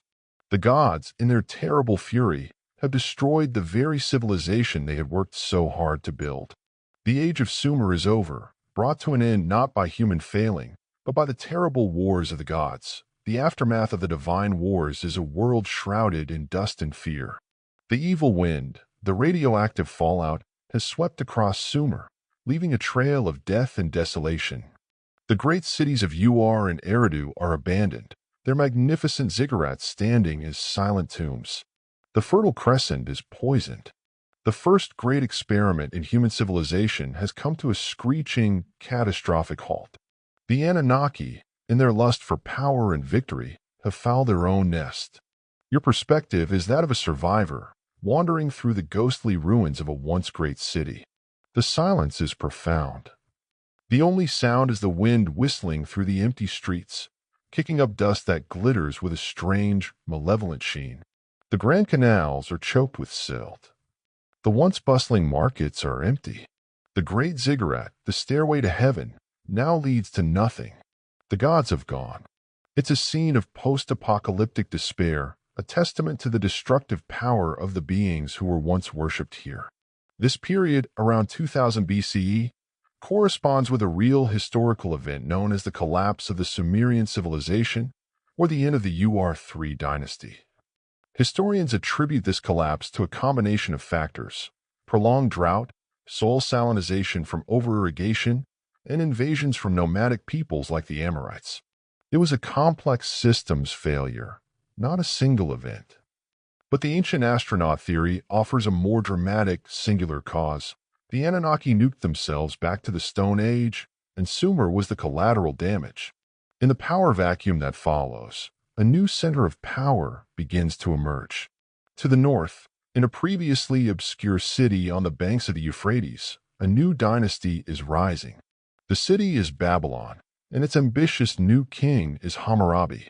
The focus of the Anunnaki, and therefore the focus of human civilization, shifts away from the poisoned south. The god Marduk, Enki's firstborn son, who had been at the center of the recent wars and whose ambition had been the cause of so much conflict, is now elevated to the position of supreme deity of the new Babylonian pantheon. His victory is cemented. The age of Enlil's dominance is over. The age of Marduk has begun. But as humanity begins the slow process of rebuilding, something remarkable happens. It's a sudden, inexplicable explosion of knowledge and culture. It's as if the Anunnaki, perhaps out of guilt for the destruction they caused, or perhaps as a calculated move to accelerate the recovery of their workforce, decided to perform a massive data dump. They gift humanity with a suite of civilizational software, the tools needed to build a new and more complex world. You see it happening in the newly rising cities of Babylon and Assyria. Writing, which had existed in a simple pictographic form in Sumer, suddenly becomes far more sophisticated. The cuneiform script, with its elegant wedge-shaped characters, becomes capable of expressing complex, abstract ideas, laws, poetry, and scientific observations. This is a monumental leap. A historical fact is that the invention of a full writing system is one of the single most important developments in human history, allowing for the storage and transmission of knowledge across time and space. With writing, history itself begins. Along with writing comes the law. The famous Code of Hammurabi, one of the oldest and most complete legal codes ever discovered, is inscribed on a massive stone stele for all to see. It covers everything from property rights and commerce to family law and criminal justice. The principle of an eye for an eye, a tooth for a tooth, is laid out in stark detail. In the traditional view, this was a brilliant human legal innovation. In the Anunnaki narrative, Hammurabi didn't invent these laws. He was a scribe, taking dictation. The laws were handed down by the gods to provide a stable, predictable framework for the new society. It was a societal operating system designed to prevent the chaos that had led to the previous collapse. Then comes astronomy. The Babylonians become obsessive and brilliant skywatchers. From the tops of their new ziggurats, priest astronomers map the heavens with breathtaking precision. They plot the movements of the planets, predict eclipses, and develop a sophisticated zodiac. They know the synodic periods of the planets, the time it takes for them to reappear at the same point in the sky, with an accuracy that would not be surpassed until the Renaissance. How did a Bronze Age society, without telescopes, achieve this? The mainstream explanation is centuries of meticulous, naked-eye observation and brilliant mathematical modeling. The fringe explanation is simpler. They were given the star charts. The Anunnaki, masters of celestial navigation, simply handed over the manuals for the local solar system. A quirky tidbit is that the Babylonians' base 60 mathematical system is the reason we still have 60 seconds in a minute, 60 minutes in an hour, and 360 degrees in a circle. It's a direct, tangible legacy of this ancient Mesopotamian knowledge. This sudden dawn of knowledge, complex writing, codified law, advanced mathematics, and precise astronomy, all appearing in a relatively short period of time, is what some call a technological singularity in the ancient world. Scholars still debate the pace and nature of this urban revolution, but the sheer creative explosion in Mesopotamia during this period is undeniable. Was it the result of a slow, steady human progress, or was it a sudden gift from the gods? The Anunnaki's plan seems to be working. Humanity is back on its feet, equipped with a new, more robust set of cultural and scientific tools. Civilization is rebooted, version 2.0. The new cities are thriving, the new laws are providing stability, and the knowledge of the heavens ensures that the calendars and agricultural cycles are in harmony. It seems as if the gods have finally learned from their mistakes, choosing to uplift humanity with knowledge rather than rule them with an iron fist. But this gift of knowledge is not without a purpose. It's all in service of the grand, overarching mission. And that mission, the quest for gold to save their home world, is nearing its completion. The time of the Anunnaki on Earth is slowly, quietly, drawing to a close. Centuries have passed since the Great Wars and the subsequent reboot of civilization under Marduk's authority. The world has changed. The memory of the Anunnaki as physical beings walking the earth has faded, replaced by the more abstract worship of a pantheon of gods. The kings of Babylon and Assyria still rule in their names, but the gods themselves are increasingly remote, their presence felt more through omens and priestly interpretations than through direct contact. Your perspective is now one of time-lapse, watching empires rise and fall like the drawing of a breath. Babylon gives way to the militaristic might of Assyria, which in turn falls to a resurgent Babylon, and then a new power arrives from the east, the Persians, led by Cyrus the Great. With each turn of the imperial wheel, the old gods of Sumer and Akkad are either assimilated into new pantheons or relegated to the status of minor local deities. Marduk, once the supreme god, is eventually eclipsed. The world is moving on. You are with the last of the Anunnaki on Earth. They are a skeleton crew now, a small contingent of administrators and technicians overseeing the final stages of their mission. Their grand cities are in ruins or have been built over by humans who no longer remember their true origin. Their primary base of operations is now likely a more remote, hidden location, perhaps a secret base deep in an unpopulated mountain range or beneath the sea.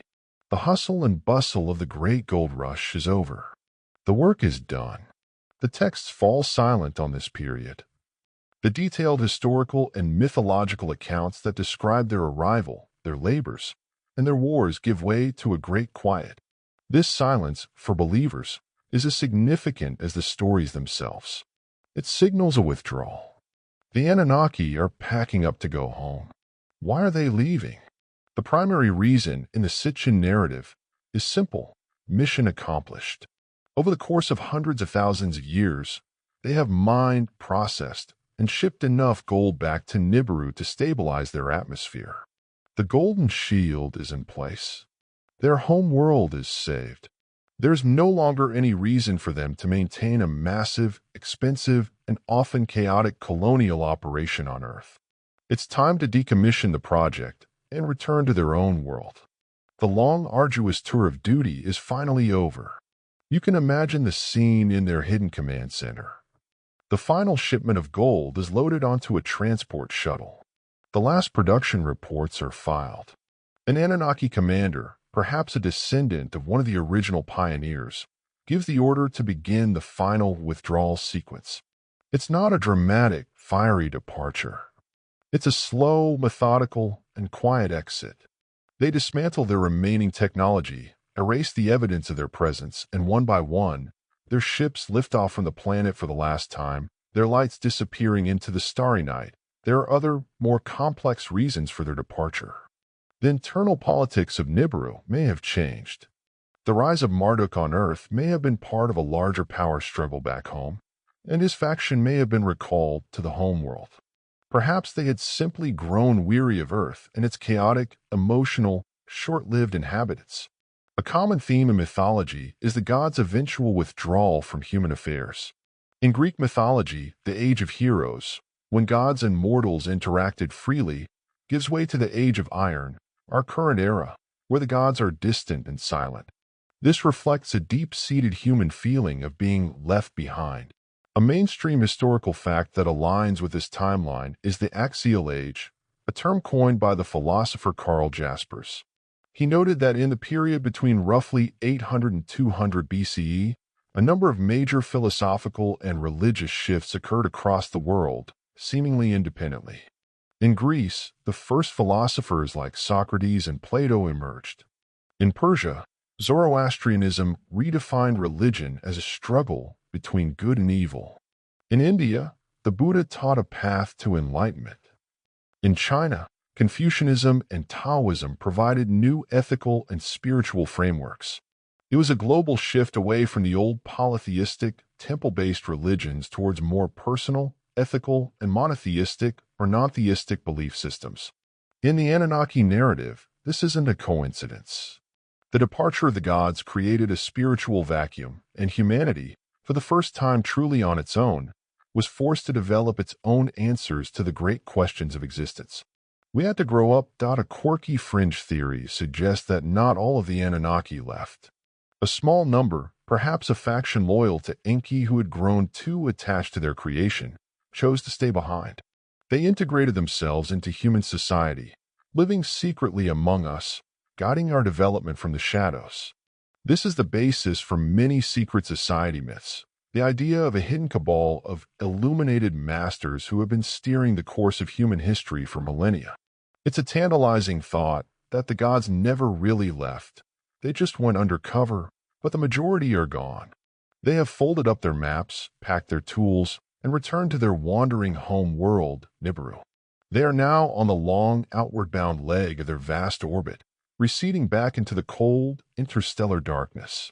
They leave behind a planet forever changed by their presence. They leave behind a new species, humanity, now free but also alone, armed with a powerful cocktail of divine genetics and gifted knowledge. And they leave behind a legacy written in stone and in blood, a collection of myths, structures, and unexplained artifacts that would puzzle and fascinate their creations for all of time to come.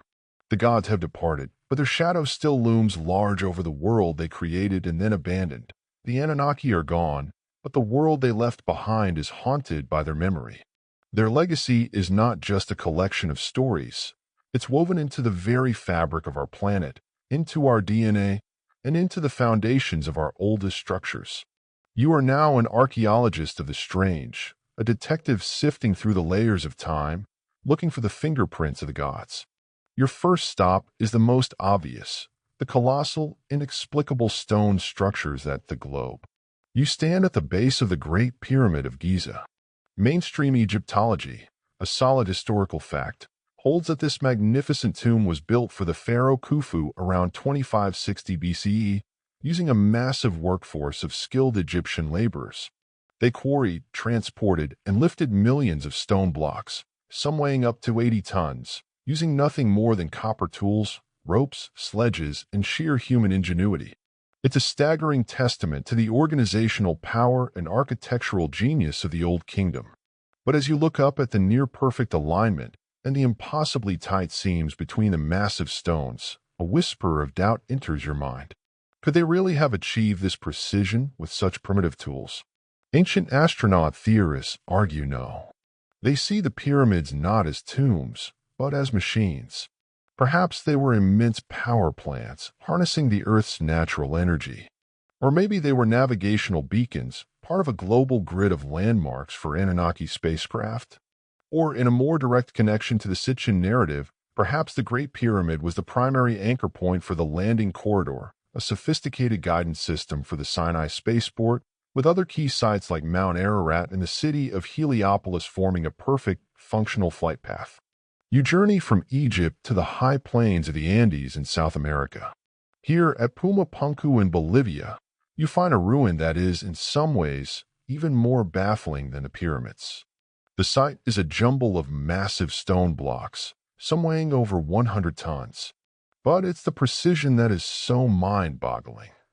The stones are made of granite and diorite, some of the hardest rock on Earth. Yet they are cut with perfectly straight edges, smooth as glass faces, and complex, intersecting internal angles. The most famous are the H blocks, which are all of a uniform size and shape, as if they were mass-produced with industrial machinery. Historians still argue how the Tiwanaku culture, which flourished here long before the Inca, could have achieved this level of stonework. The standard explanation involves patient, painstaking work with simple stone and bronze tools. The fringe explanation is that Puma Punku was a pre-flood Anunnaki site, a port facility perhaps, and the blocks were cut and shaped with laser-like energy tools. The jumbled state of the ruins is seen as evidence of the Great Flood, which tossed the massive blocks around like children's toys. This legacy isn't just in stone. It's in the small, strange artifacts that turn up in museums and collections, the so-called out-of-place artifacts, or OP-arts. You examine a replica of the Saqqara bird, a small sycamore wood carving found in an Egyptian tomb from 200 BCE. To archaeologists, it's a child's toy or a weather vane. But to a believer, its aerodynamic shape, its vertical tail fin unlike any bird, and its overall resemblance to a modern glider suggest it was a model of a real flying machine. Then there are the Quimbaya airplanes, small golden objects from a pre-Columbian culture in Colombia. They look remarkably like modern delta-wing fighter jets, complete with stabilizers and a fuselage. Are they stylized insects, as mainstream archaeology suggests, or are they folk art memories of the god skyships? And what of the legacy in our blood? The core of the story is that we are a hybrid species, a mix of terrestrial hominid and extraterrestrial Anunnaki. Proponents of this idea often point to mysteries in the human genome. Why do we have 23 pairs of chromosomes while all other higher primates have 24? The scientific explanation is that two ancestral ape chromosomes fused together to form our chromosome 2. For ancient astronaut theorists, this fusion wasn't a random mutation. It was a deliberate act of genetic engineering, the moment when the gods upgraded our source code.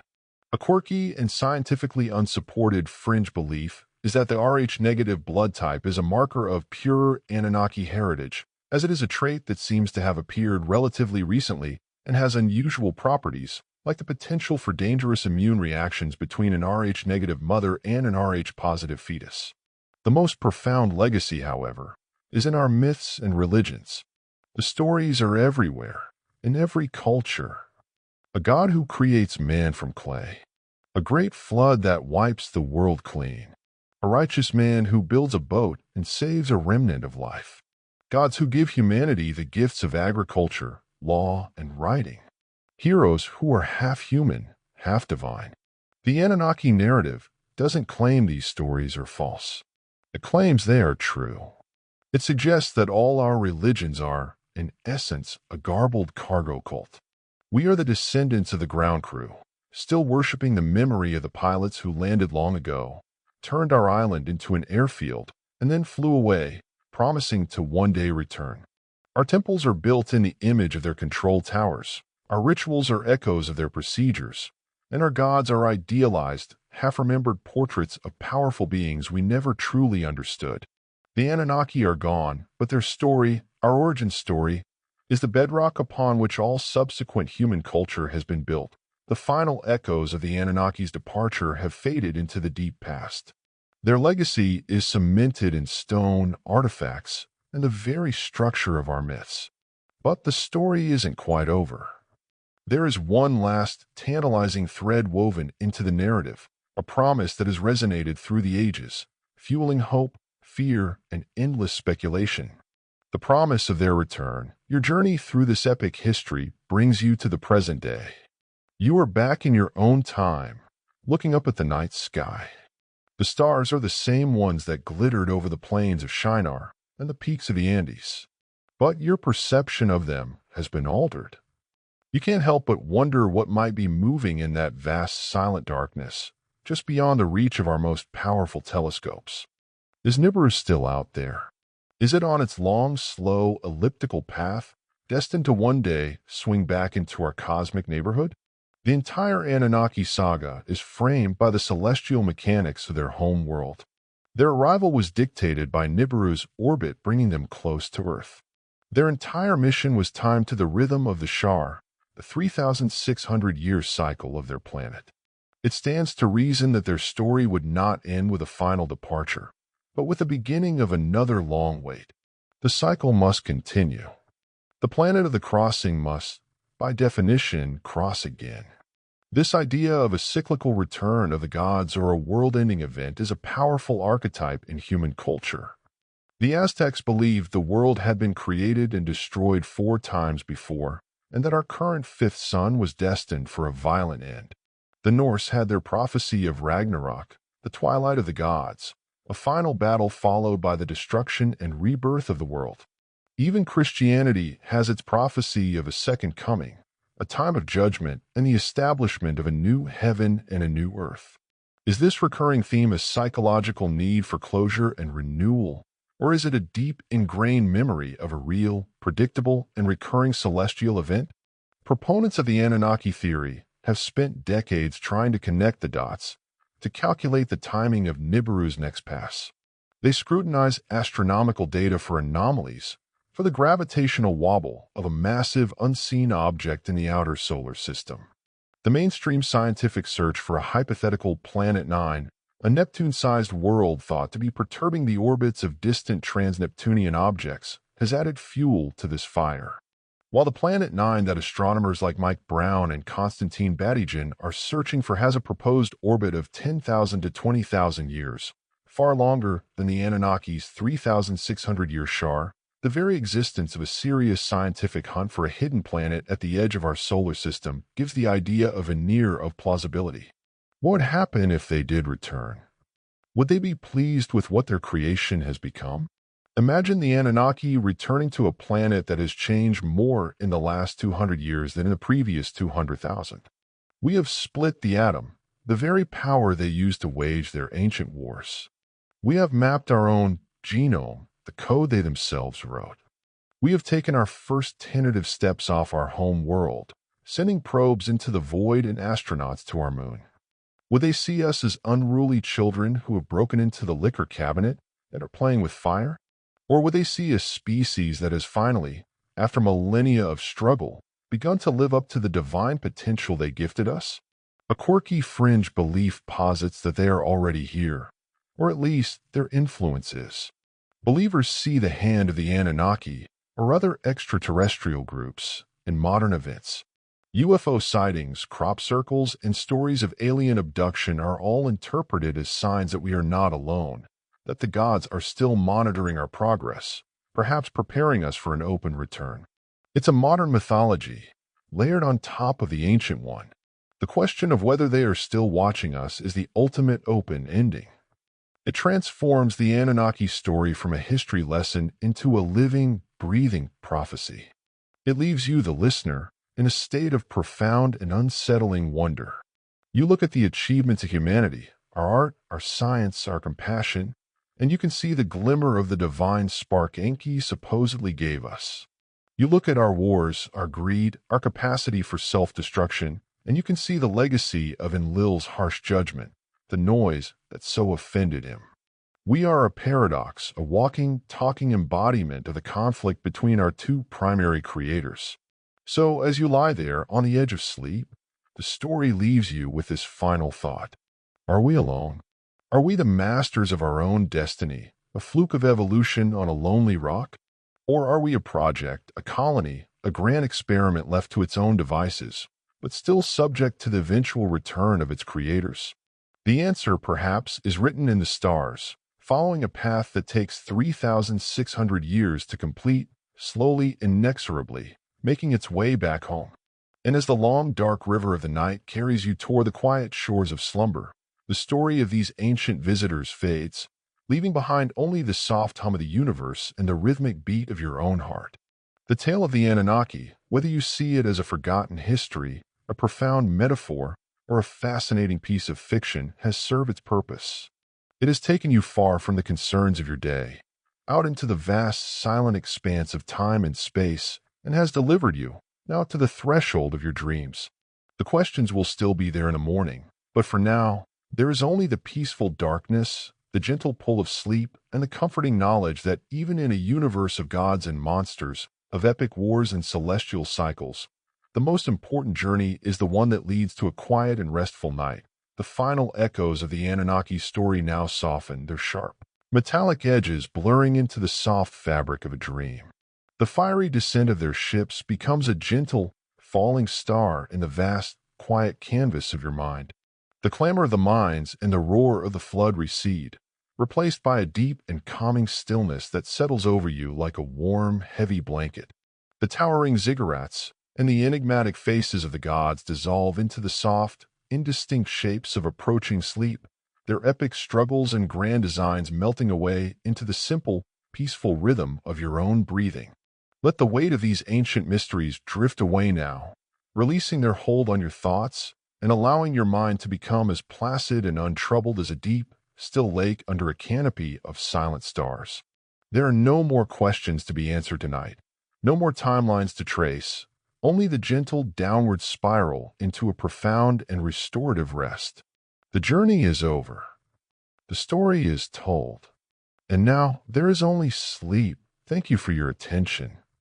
Goodbye and see you again in the next stories.